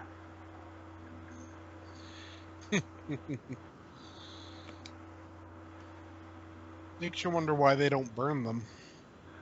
Yeah. I mean, you got a case where dead people are coming back to life. Yeah, you shoot them in the head, they seem to stop, but you never know. Might as well just burn them. Be done with it. But also, too, I mean, you look at the pit that he has there. I mean, all of the ones that he's failed. It's kind of like, okay, you're going to run out of space sooner or later. Yeah. All right, here we go. This is going to be the one. Oh, that stuff on the pillow just gags me now. There we go.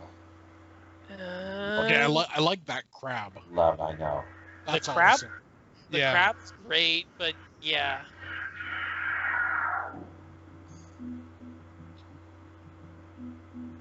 I met your father about 3 years ago when he first came out to these islands. Whenever he could, he would come and stay for a few weeks here with me on Oh, okay, so they were just business acquaintances. Okay, that's what it is. Mm. Became a victim of the disease. He insisted upon staying in spite of everything I said to him. I insisted that he should leave. He wouldn't. He felt that he could, in some way, become a guinea pig. He could help in discovering what was causing the horrors, destroying our island, transforming it into a wasteland of terror. And now, this makes it seem like it's been something that's affecting them for years. Yeah. He was able to tell me your father was dying. So it's one of those where, okay, yeah, I can see where this is kind of like another small fault with it in, you know, is it the virus or is it the voodoo? Yeah.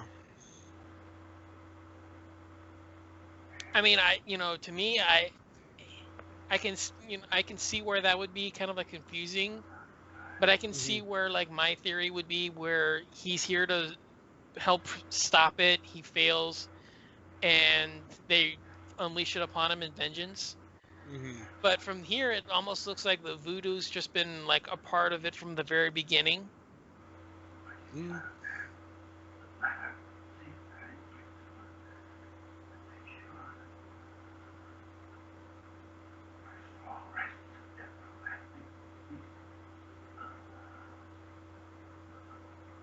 You know, I wonder how much would be revealed, if any, if we had the opportunity to read Sacchetti's original Nightmare Island draft in '78.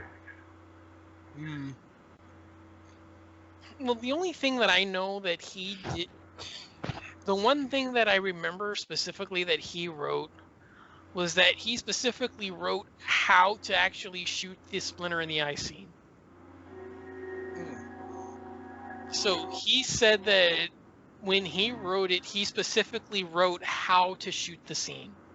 So he wrote like camera angles and like filming tactics into the actual script Mm. because he knew that he could do it with a camera trick. Ah.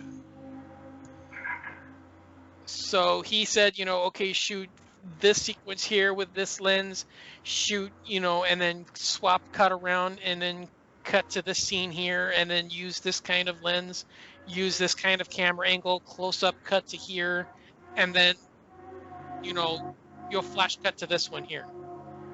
Like that Mhm. was how he wrote it in the script. He said the sequence itself took up 2 full pages.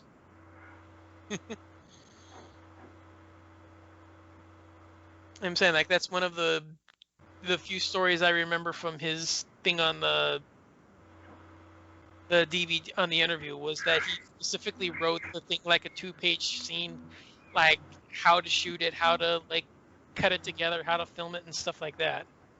Mm.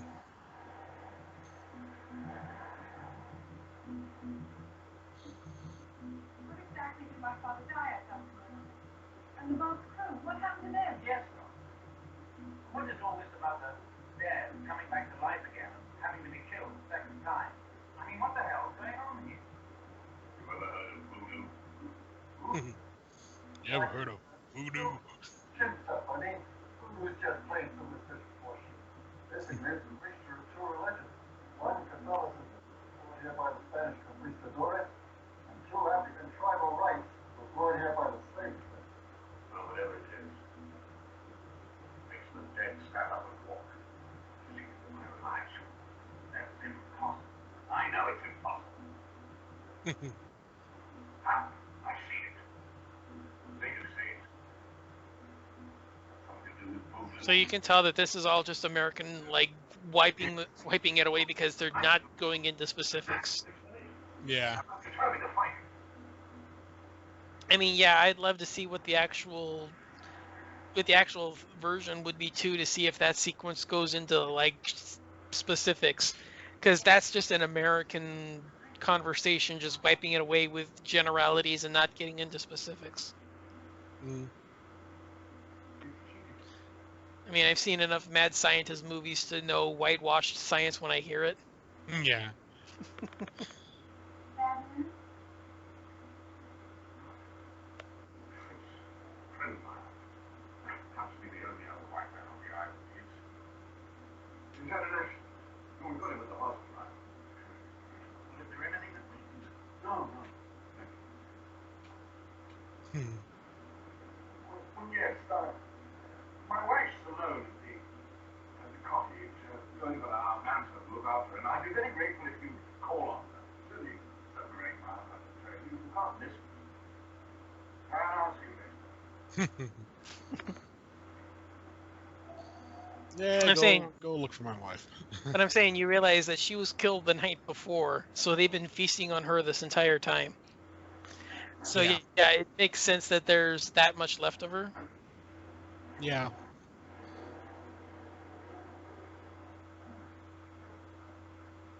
I just find it so funny with like all the animals just wandering around, you know, like random goats and donkeys. I mean, I mean, it kind of does give credence to the fact that they won't attack. They'll only attack humans. yeah. Because I mean, an animal will run away from something when it senses it's in danger. Hmm. I mean, that old standby. If you're ever in a forest and you stop hearing birds, go Yeah. the other way. Yeah. By your house. Oh, thank God. In this village. Yeah. Tell them it's not all yours. Hmm.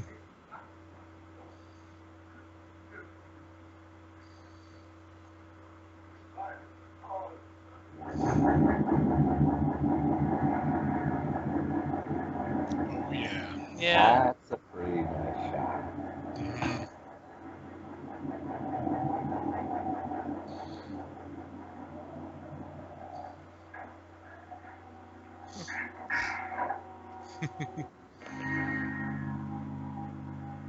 Yeah, it is interesting the role of animals in these films, and you would think that a natural reaction, even if the animals didn't feel threatened, they would still be spooked by the sense that there's something not right.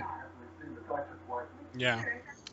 Well, I mean, Which, you can still wash it away by saying that there's still enough humanity in them that maybe they're not like, they can't, visually tell that it's there. They can just sense, okay, you look like a person. I've seen you around before. I've been in the village. You can look at it as them being like safe in that way. But then like the zombies don't initiate attack on them so that they don't say, okay, well, I need to be fearful of you from now on. Mm. I mean, yeah, I it's just noticed the dude's wearing a Daily Planet shirt. Just gotta say, yeah, I'd never noticed that before. But you know, it's like yeah. yeah. Huh. Yeah. But yeah, I mean, you can look at it as, okay, they're not, you know, either visually or more like the way that their brain would be wired, they would still like look at it and recognize them as being like still like a human figure in human shape. Hmm. So you could still say, okay, well, I remember you, you're still human.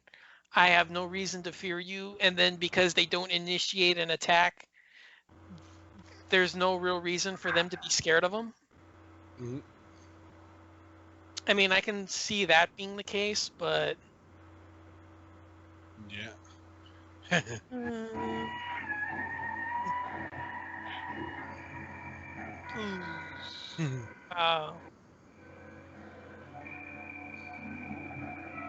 uh, this, wow, that ruins all the red. Mhm.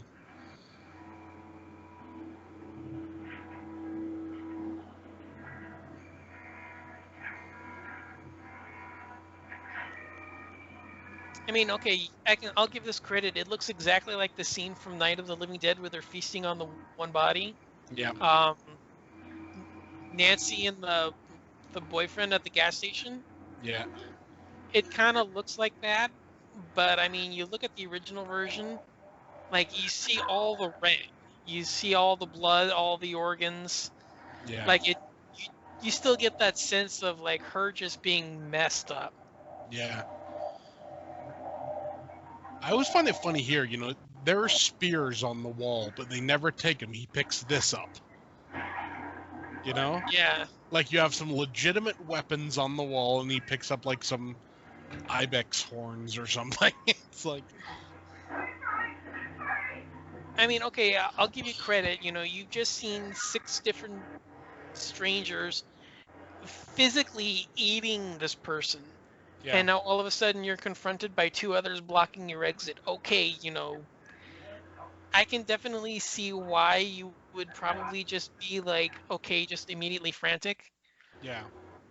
I mean, okay, yeah, we can tell that there's more weapons there, but I can definitely see where in that situation you're just like in blind panic. Yeah. Goodbye, Fritz.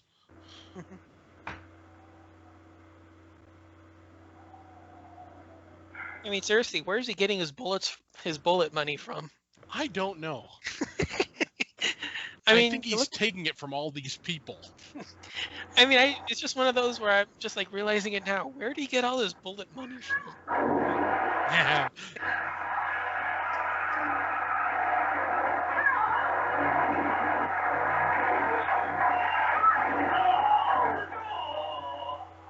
Argo! Gotta love it. Yeah, Daily Planet shirt. How have I never noticed that before?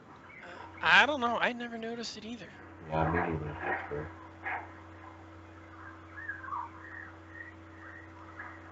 I mean, I know the Italians have very, very, very loose concepts of copyright.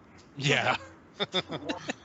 Well, was I the only one that realized that in Colorado Space that he had put up "No flesh will be spared" on the wall? I Funny, don't remember. it's funny the things that we either notice or don't notice, or yeah. watch a movie a million times and then that one time you're just like, what?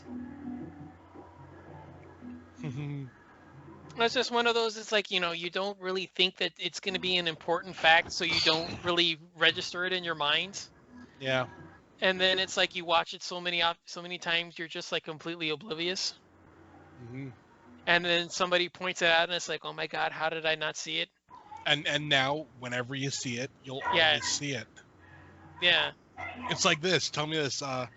When did you first see the arrow in the FedEx logo? The what? You know the FedEx logo? Yeah. In between the E and the X, it makes an arrow.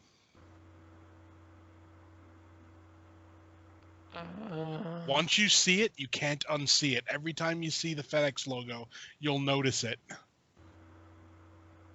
I gotta check this. Yeah.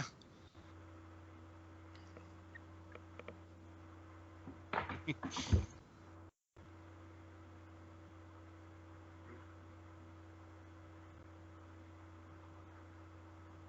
what it's caused all this? You think Boodle? Your father, my father, always he, when the earth spit out the dead, they were to part to talk of blood. We didn't. That's just a stupid. Holy shit.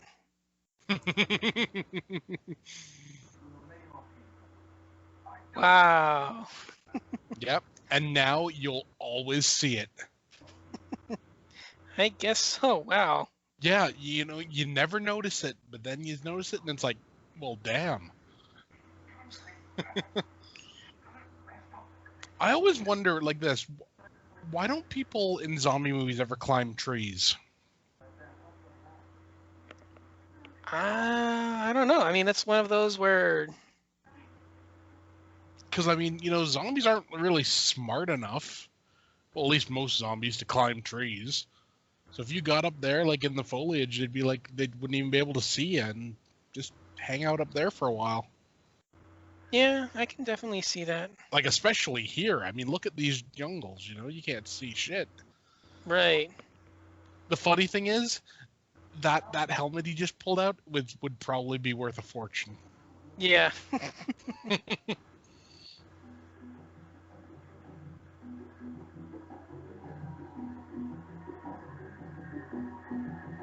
By the way, his one assistant there, the black guy. Mm-hmm. I kept thinking to myself, where have I seen him before? And I realized he was in Zombie Holocaust. Ah.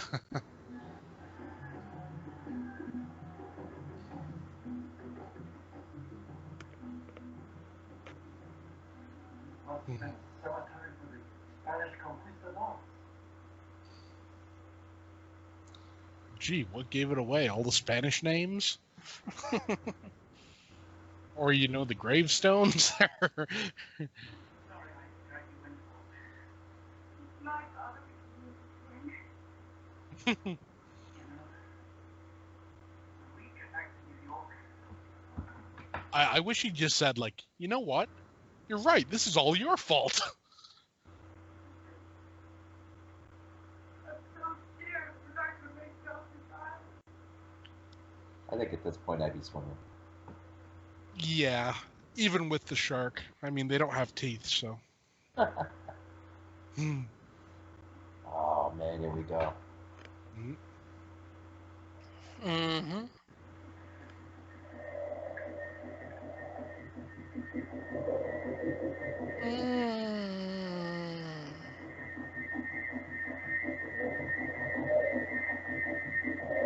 I mean, it looks cool, but I miss it's the dirt. Hmm. I was just thinking. I wonder if Wes Craven was influenced at all when he shows Freddy's glove come up out of the bathtub for the first time. Mm, By the way, this hand, because it kind of comes up out of the ground almost the same way as they show Freddy's glove coming up out of Yeah. the water. Yeah, it does. maybe. I mean, it could just be, a coincidence just based Yeah. on like the similarities of like their movements, because they're doing the same thing. It's like somebody coming out of the ground, but yeah, I can definitely see where that might be an influence. Dude, this chick is horrified, man. This is the Yeah. definition of pure horror. I And just you're love that this zombie's face has been out like the whole time and like they just never noticed. Yeah. the scary thing is this is probably a normal person's reaction to something this horrific. Like you just can't move. Right. Yeah. This is the way it would play out. We laugh at it and say, "Why do you just run?" But I mean, would you? I mean, look at that. That, like I said, this is what makes these zombies definitive. Look at that. Mm, That's not normal. You know, that's not supposed to be there. no. You're not supposed to see that. Nope. And yet what happens? It's there in front of you. So what are what do you do? Yeah. It's like, I mean, I totally see the point. Yeah, it's not supposed to happen. But the thing is, he's not supposed to be there. Yeah. I like also, have you noticed all the zombies keep their eyes closed? Hmm. Yeah. I like that. I mean, I actually like that a lot. That's a really, like, Well, here's the that's other thing too, is that they're all played by the same four people. that's kind of awesome. Oh. Yeah. Yeah, this guy here, he played one of the later zombies at the end. Ah. Yeah, he's the same one that I think he's the one that gets whacked in the head with the shovel when he's trying to climb through the grate. Ah. But yeah, well, the thing is that they're all brothers. So Oh. everybody thinks that they're supposedly like it's the same person playing all the zombies, but there's actually four of them, and they're all brothers. Mm. Come on, man. Let's go. Come on, man. Let's go. Yeah, and it's also bears mentioning here. Oop, wait, hold on, I gotta pause my story. Let's see if my prediction comes true.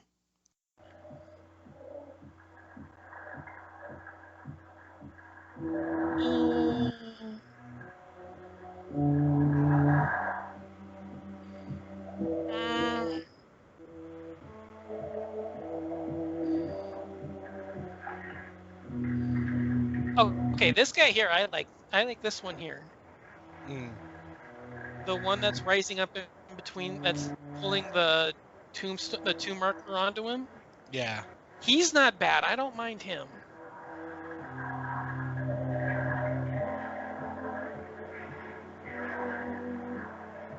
That one's pretty good too.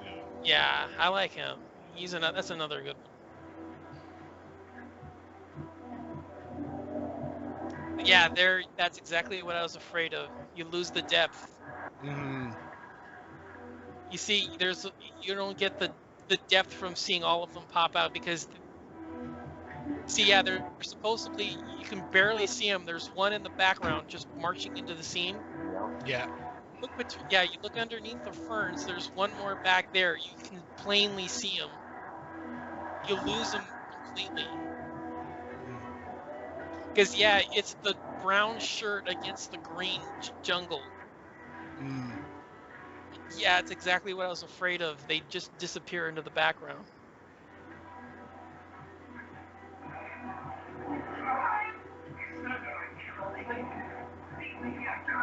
Oh, they're just wandering in the background like they haven't noticed. Yeah. But yeah, no, like I was saying earlier, it goes without mention that the running joke on set with Fulci with the zombies was that they were walking flower pots. Because that's what happened is that the makeup that they were using was actually not silicone mask but a clay. Oh. So yeah, it tended to like alter what they look like based on the day because they couldn't remember what they did. So they just slapped clay on them, and so Fulci was just like, well, they look like walking flower pots. What am I supposed to do with them? And so that just sort of became like the running thing where he just kept on calling them walking flower pots. That's kind of awesome.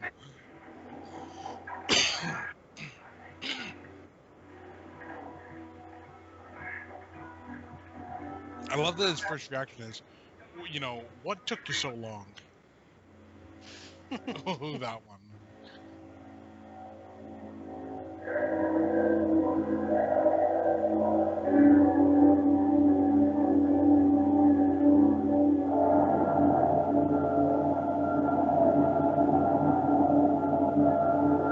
Okay, yeah, that one there looks a lot more Night of the Living Dead-ish. Yeah.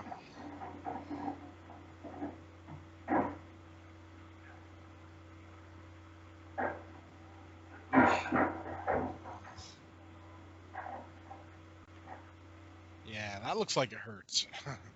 Yeah.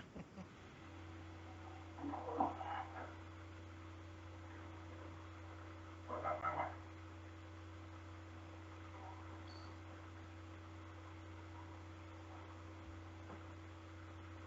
Zombie Holocaust pretty much emulates the same sort of ending, doesn't it? Yeah, I think it's because I think they're shot in the same place. Because I think that they're filmed on the same sets. So, the same sets with the same sort of similar situation. I think they come off similar. Always cracked me up with that one. The antagonist there is the whack job from Ghost House. Yeah. I know you leave the story. He is silenced. I think he looks the best. The close-up shots here in black and white. Mm. Yeah.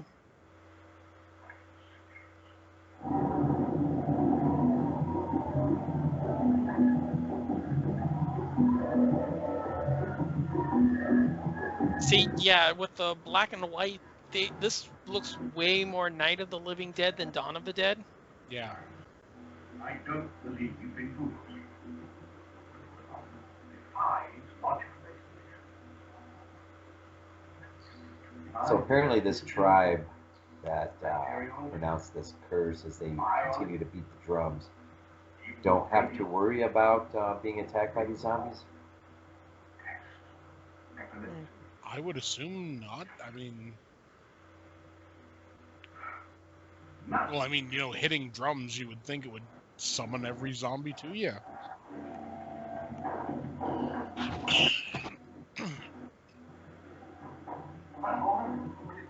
Not a chance.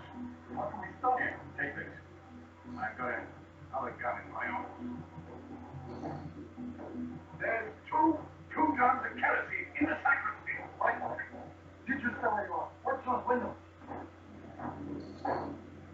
Meanwhile, New York is being overrun. Yeah.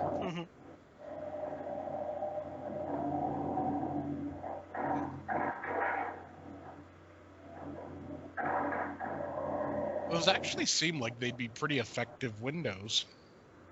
Yeah. Gotta get plenty, boss. What do you find?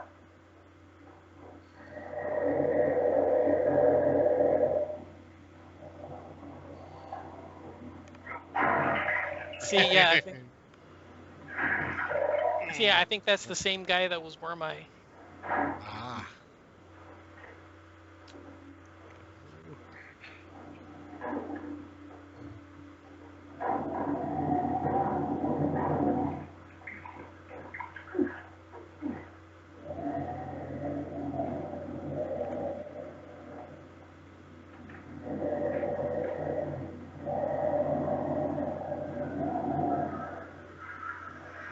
And jump cut number 3. Yep.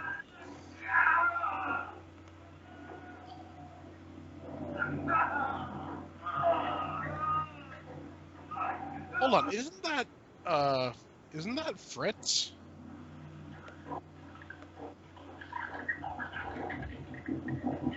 I think so. But he shot Fritz in the head, didn't he? No, because remember he was out with the bodies, remember? He was I'm saying he was checking in on him, but I don't think he ever actually shot him. I thought he did. Because remember I said, like, bye, Fritz.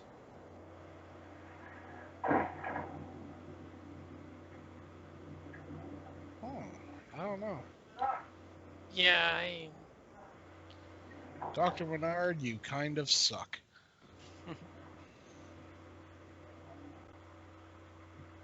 And of course, in a situation like this, nobody thinks to check their surroundings for no other bodies around them. Yeah. Yeah, This one's kind of creepy looking. Yeah. And I mean, there's nothing, you know, it's just a person, but you know.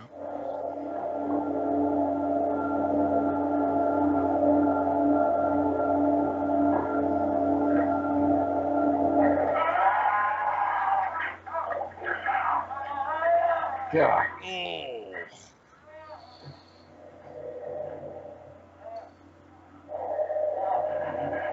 That looked like dog food in the mouth, though. Yeah, I wouldn't put it past them. Yeah. Now, see, yeah, this is the weird thing is that there's the second one here, because that's not the same guy that bit. Yeah, No. there he is.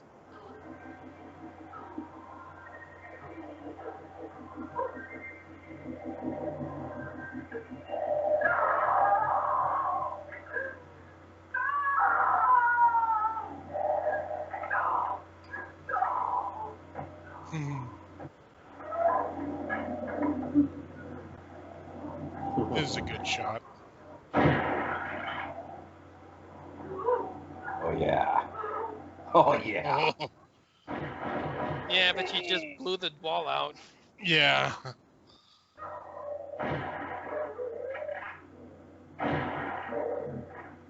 The guy already told them headshots. Why aren't? No, there's enough blood in the original version. I can tell that there's blood splatter around the head. Okay. Well, Uh, apparently not enough for that one, though. Well, no, that was the guy Oh, yeah, that they that's bit. a guy, yeah. Yeah, that's the guy that they bit because he fell against the wall. Oh, yeah, yeah.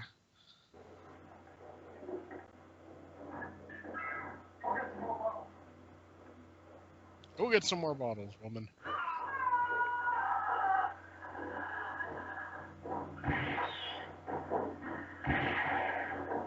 Stop wasting bullets. Just walk up to him and shoot him in the head.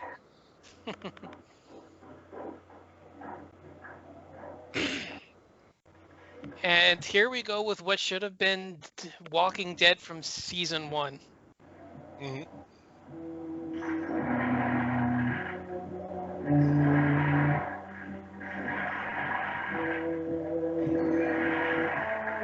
I love the fact that they're not actually throwing the Molotovs into the zombies, you know?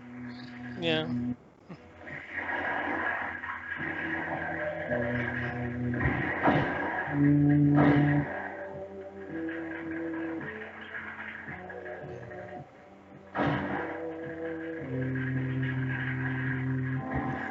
And see, this is kind of like where, you look at like with Mythbusters where they did that one where, is there enough can you leave like enough dead bodies around to make like an impenetrable pile that they can't crawl over?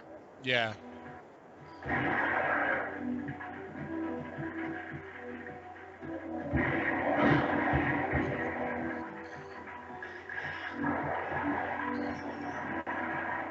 Yeah, the fire doesn't look that bad. It's definitely you still get the sense of what it was like in the other one, but Mm. yeah, it's fun, but I'm not seeing like the from the from the original one. It's just not there. Mm.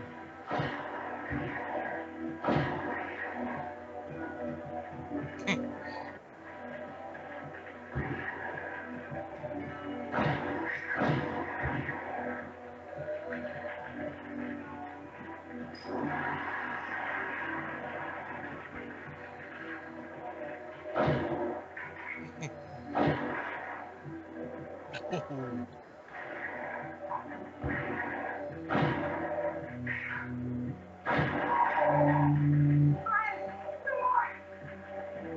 Of course, you realize that every single one of those shots is a repeat. Yeah.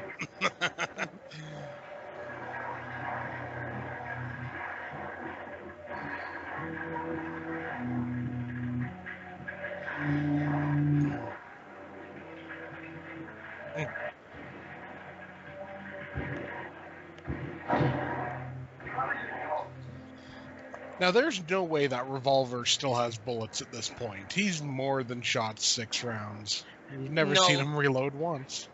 no. When Anne hands them the Molotov cocktail, she's refilling their guns while they're throwing them. Okay, that's all right then. Yeah, that's because what they do is they hand her they put the gun down, and she throws the Molotovs up, but then Mm. she goes down and grabs the gun, and then it just goes to them tossing. Mhm.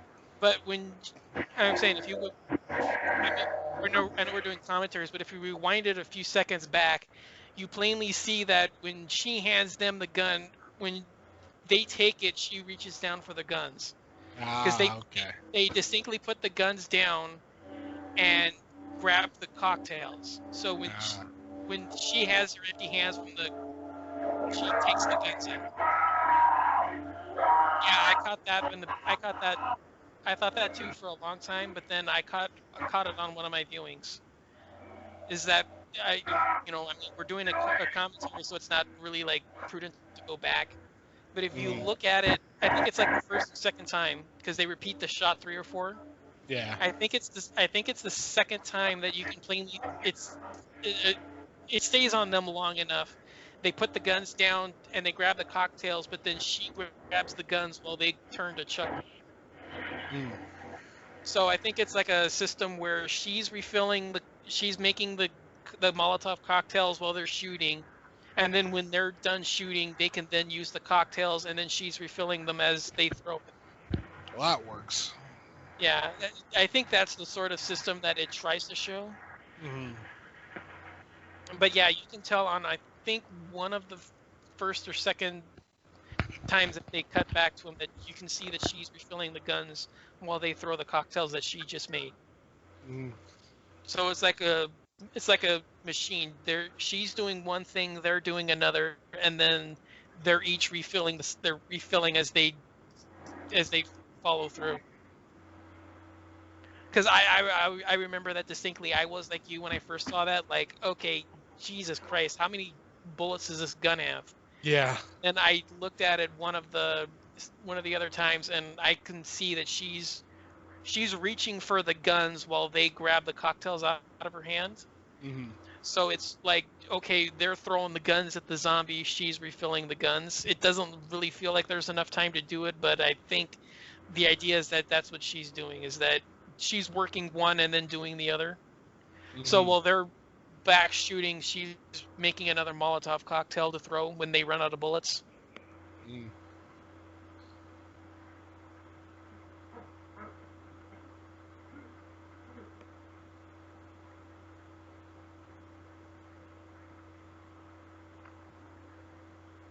He's dead.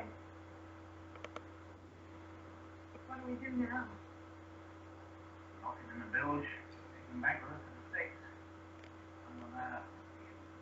But we can't reach him. You know what he might turn into. We've got to take him back with us. He'd be any proof as long as this all happened. Yeah, you don't need no proof. Why is it just think we're crazy? You don't care. That's the brilliance, man, of the end here. Is Hmm. they're literally sailing into an apocalypse after just surviving their own. Yeah.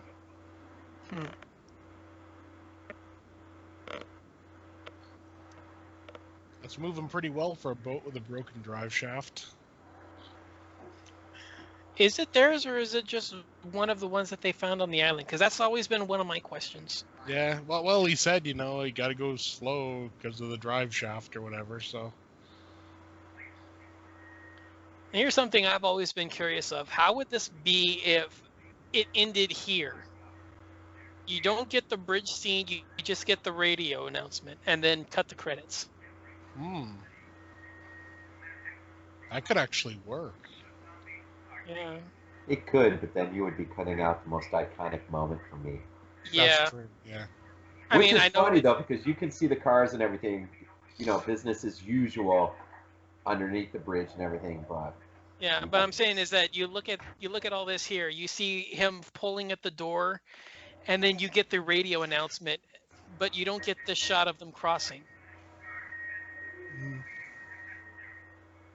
Said bazookas will be used in that. So I love that there's still, cars on the road. Yeah. It's like New York, where even a zombie apocalypse doesn't stop traffic.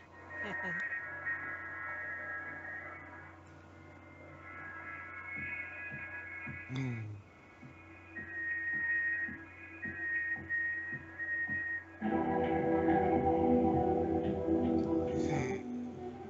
yeah, I mean that would have been one last look at the two towers there in the background. Yep. I'm just saying is that, I mean, I know that the traffic is kind of one of those like weird things that just like it. I can see why it would bug some people. Mm-hmm. But how would this movie be if you don't get that shot? You get them turning the radio on. Oh my God, zombies are entering the building. Ah. And then you hear him banging downstairs. Cut to credits. Yeah, well, it could definitely work. Yeah.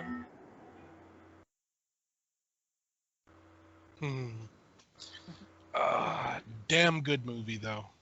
Well, The best. I think aside from the film itself, one of the greatest things is the collection of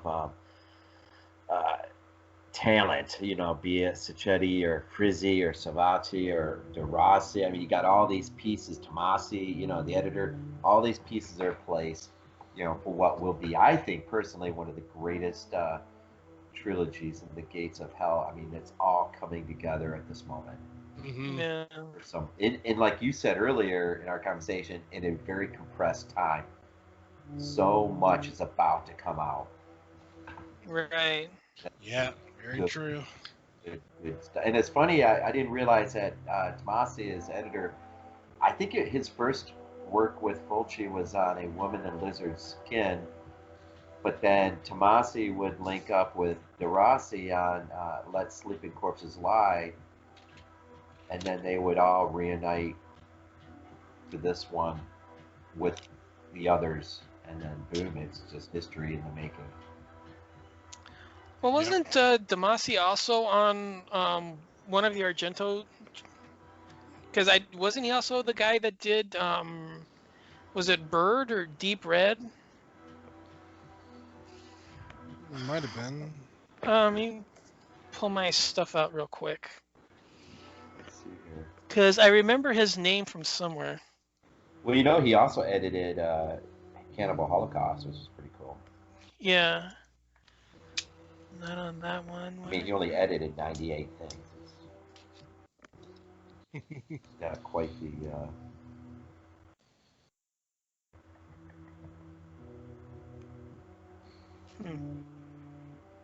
Okay, so I'm pulling Deep Red now. That's Francesco Fraticelli. So he was the editor on that one. Who's? I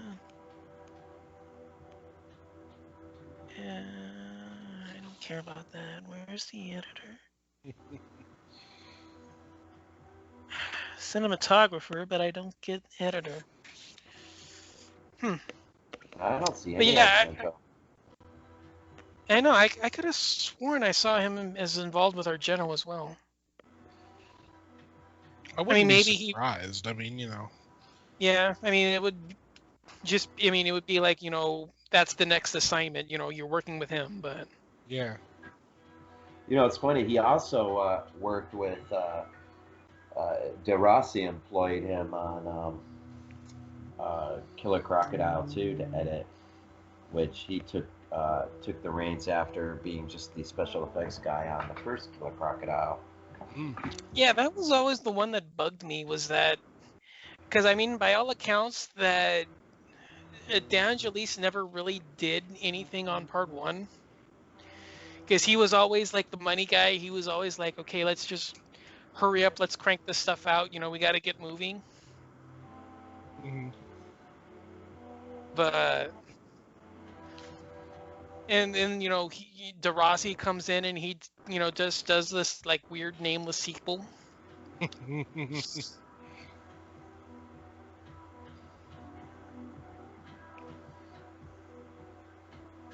What's cool about the first Killer Crocodile is first time I watched it, I could not believe Van Johnson was in that movie. Yeah. And I love him in Battleground, one of my favorite war movies of all time. And of course, he's like one of the central characters in that. But a young, very young Van Johnson. Nice. And a lot of his mannerisms in Killer Crocodile are just the same as they were in Battleground, except he's a much older person.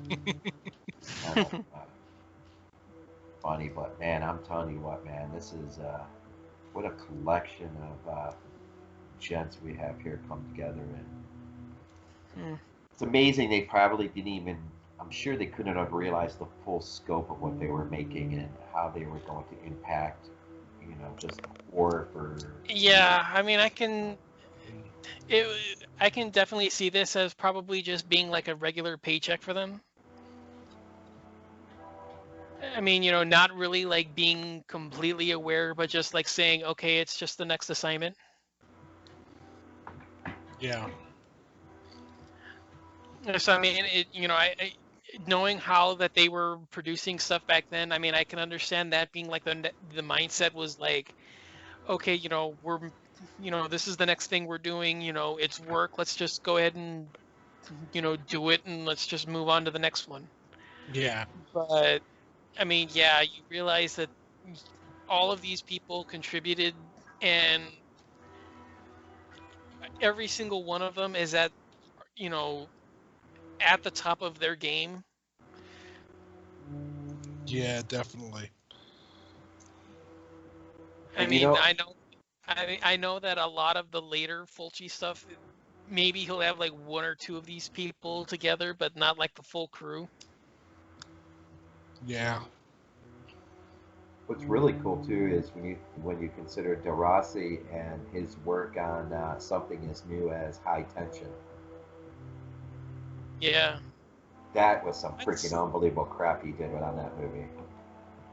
It's probably about one of the few things I like about that movie is the special effects work. I mean, I know that a lot of the twist, a lot of it is the twist, but yeah, when it's not involved in that, it's really, really good. See, I almost think that movie. I think that movie, in terms of the twist, I think that movie would have been better. In terms of the twist, had it not been fully revealed when the inspector's looking at that video footage of what took place, Yeah, had they not given it away then and left it for when she lifts up the back end of that truck and just yeah, let it unfold at that moment, holy crap, that would have been so much more intense. yeah. It would have been a lot more of a visceral thing, but for me, it's just always been one of those. It just undoes so much of what's going on. You Mm-hmm. know, okay, you look at what happens. You know, how is she in the truck driving it while also in the back trying to console her friend and sneak along at the same time? You know, I mean, how is Yeah. she able to walk through the store and get the attention of the clerk in the store, who sees her walking through the aisles trying to avoid capture at the same time Well, he's talking to her? isn't that isn't all that we see from the very point of the beginning of the film straight through her perception of what took place? I mean, No, that is what we're seeing, isn't it? It's her telling the story in the mental asylum at the beginning. right, but the thing is that with the for me, it's always just been she conjures the killer as a way to make herself feel less, you know, less guilty about the fact that she murdered her friends and murdered the family of her girlfriend. So it's always just been, it's never like her perception of what's going on. It's always been her telling the story that the guy was there to cover the guilt. It's never been her perception. The guy, I mean, yeah, the guy was never there, but it's always been it was her doing it. It's never been like she imagined he was there. It's just she was using him as as like a receptacle to feel better about what was going on. Hmm. So you're saying in the actual reality of the event as it's unfolding, she's not acting out through that persona. Right. She's always right. She's always been the killer, but the killer is never she never really imagined that there was a killer. The killer was always her. She's just telling the story and putting a killer in that place to make herself feel better. To try to say, I'm not crazy. I just deserve to be with her. Interesting. I thought it was played out pretty well though when she lifts up the back end of that truck though, and she's got that whole vibe of everything's okay now, and the Yeah. other girl is like, "You're a freaking lunatic." I Yeah. just loved how they bounced that off one another. Was I think it would have been a lot more intense had you never saw the video. I wish with the video footage on the camera, I wish we never saw the video footage. I just wish we would have saw maybe a look on the inspector's face. If we had to see anything, maybe he would have just given away sort of a, what the freaking crap moment. What is that? And that was it, and just let us think about that for a minute until the end was. Yeah, maybe give like a sort of like, oh my God, for real? And then and then we leave at that. Mhm. Like we see him reacting to something, but we don't see Yeah. what he's reacting to. But yeah, no, that was always the way I looked at it, was that the killer was never there. It was just she was using him to sort of become less guilt, to feel more at ease about what she had done. Mhm. So that that was always been like how it contradicted itself, because if that's if she's in the car with her friend at the beginning of the road, why is he jerking himself off with the severed head at the same time? Yeah. Like, how is that possible? If she's been the killer all along, how is she in the car with her friend at the side of the traveling down the country road while also being in the service car being serviced by a severed head? I've said before, best use of a severed head on film. It is an interesting film. I came to it late. I just recently, this past year, Yeah. saw it for the first time, and mostly because of Gianna De Rossi's work. I had no Yeah, idea I mean, he like, did the work in it. So yeah, like I said, when you're not focused on the twist involved in it, the film is fantastic. I absolutely love it. But it's just one of those I just can't revisit it because I know that the twist just pisses me off. I love that saw through the windshield, man. Holy smokes, that was a crazy scene. I've always been partial to the decapitation with the door with the dresser. Oh, I love that. I love it. Oh, That's always been mine. It's just so like, damn. I mean, Jesus, to have, to be in that kind of a position where, okay, she's trapped in there. You can do anything you want. Mhm. And you decide to take a 50, 60-pound dresser, slide it across the floor, and just cleave her head straight off. It's like, you know, to move the to move it with that much ferocity and that much force, to sever a head clean off like that. I mean, Yeah, that takes some. she was psychotic, man. That's for sure. yeah. Oh yeah. And it I never mean, seemed. I've moved those things myself, and that thing is a struggle just to, I mean, yeah, just to like yank it 2 feet. Yeah. Well, the horror in that film is just the idea that you could unwittingly bring a monster like that into your own home. Yeah. Mhm. That's a scary thought, boy. But well, this was an iconic film. I'm not sure what to make out of Black and White. This is a little bit more underwhelming than some of the other ones we've seen. Yeah. Yeah. I mean, like I said, there was always two scenes that were gonna determine where I thought of this one, and it was going to be the scene of the zombie walking through the town where you get the reveal that his face is half eaten, Mhm. and it was going to be the jungle resurrection, because you lose.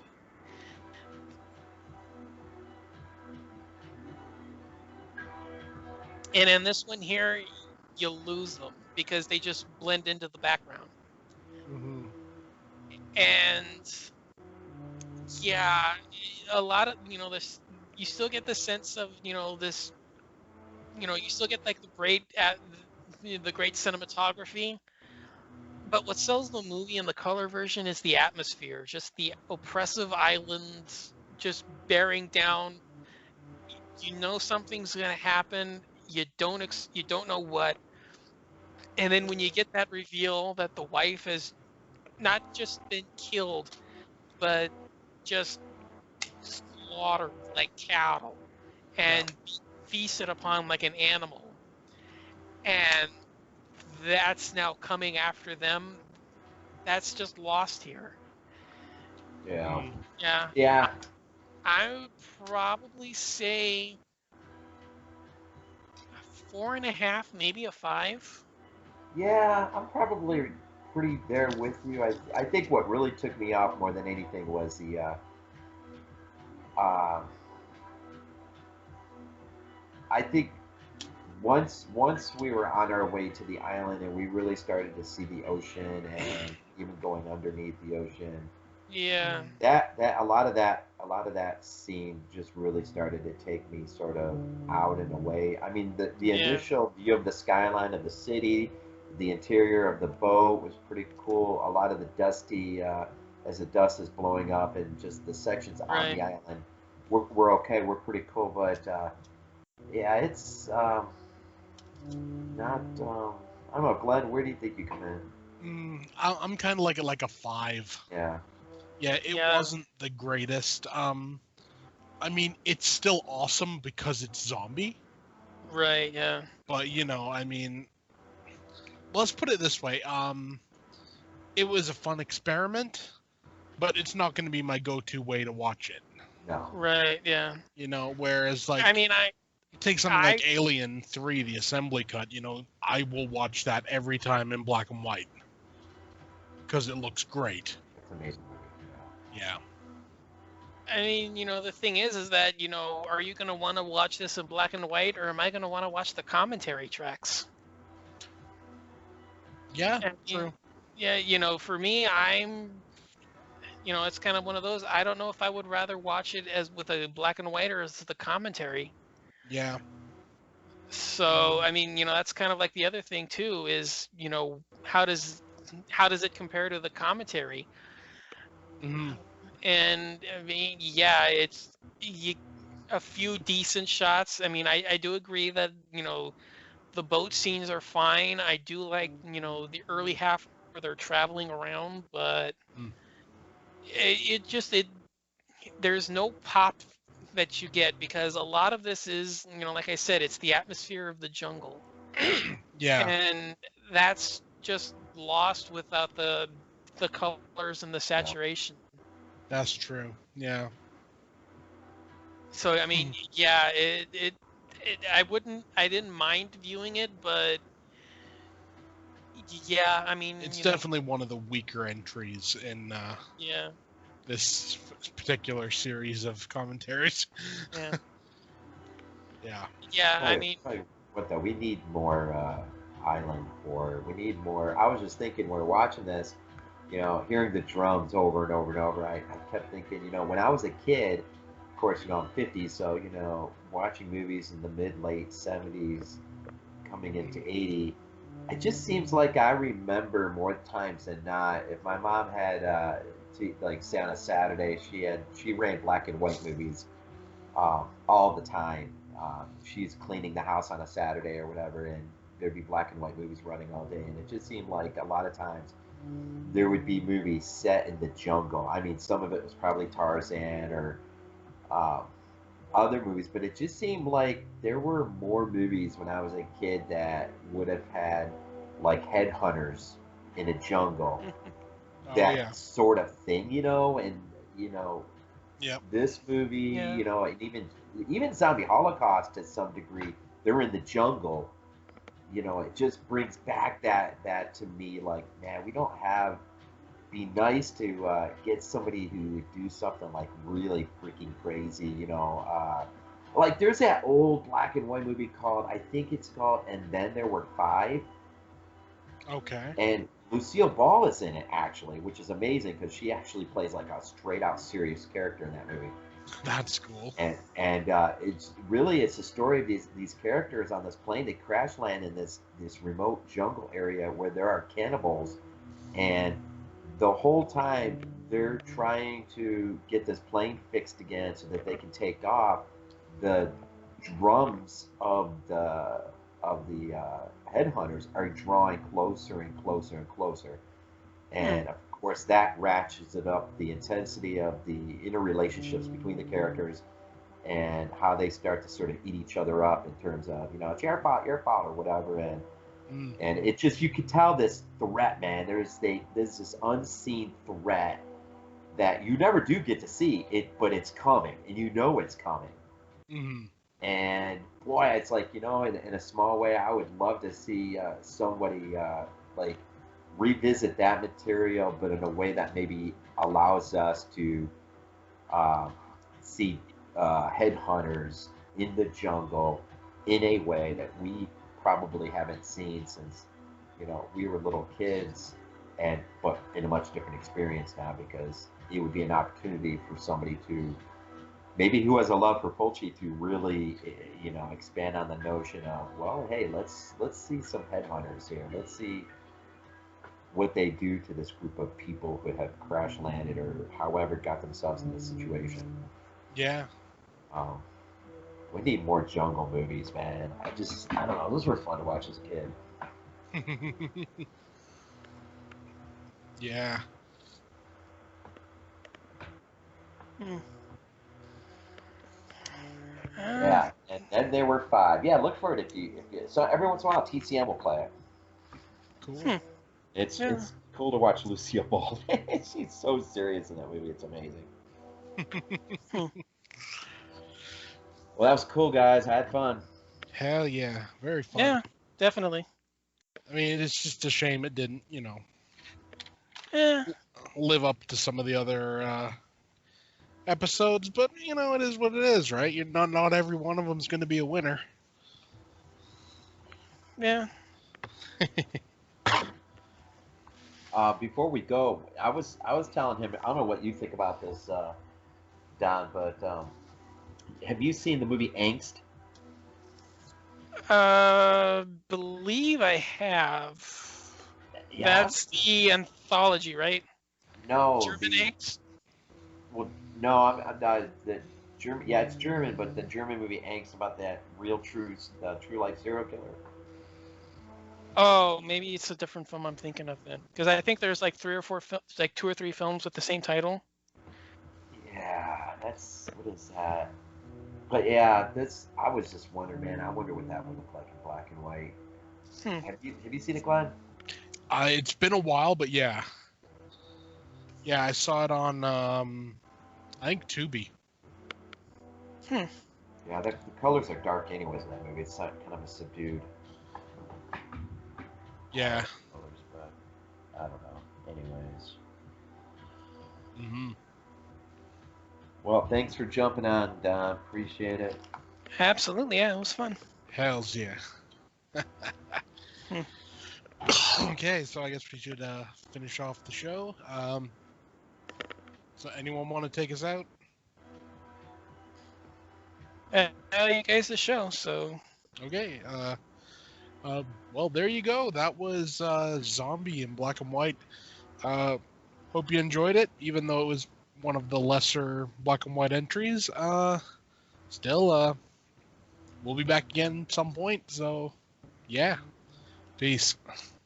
Out. later.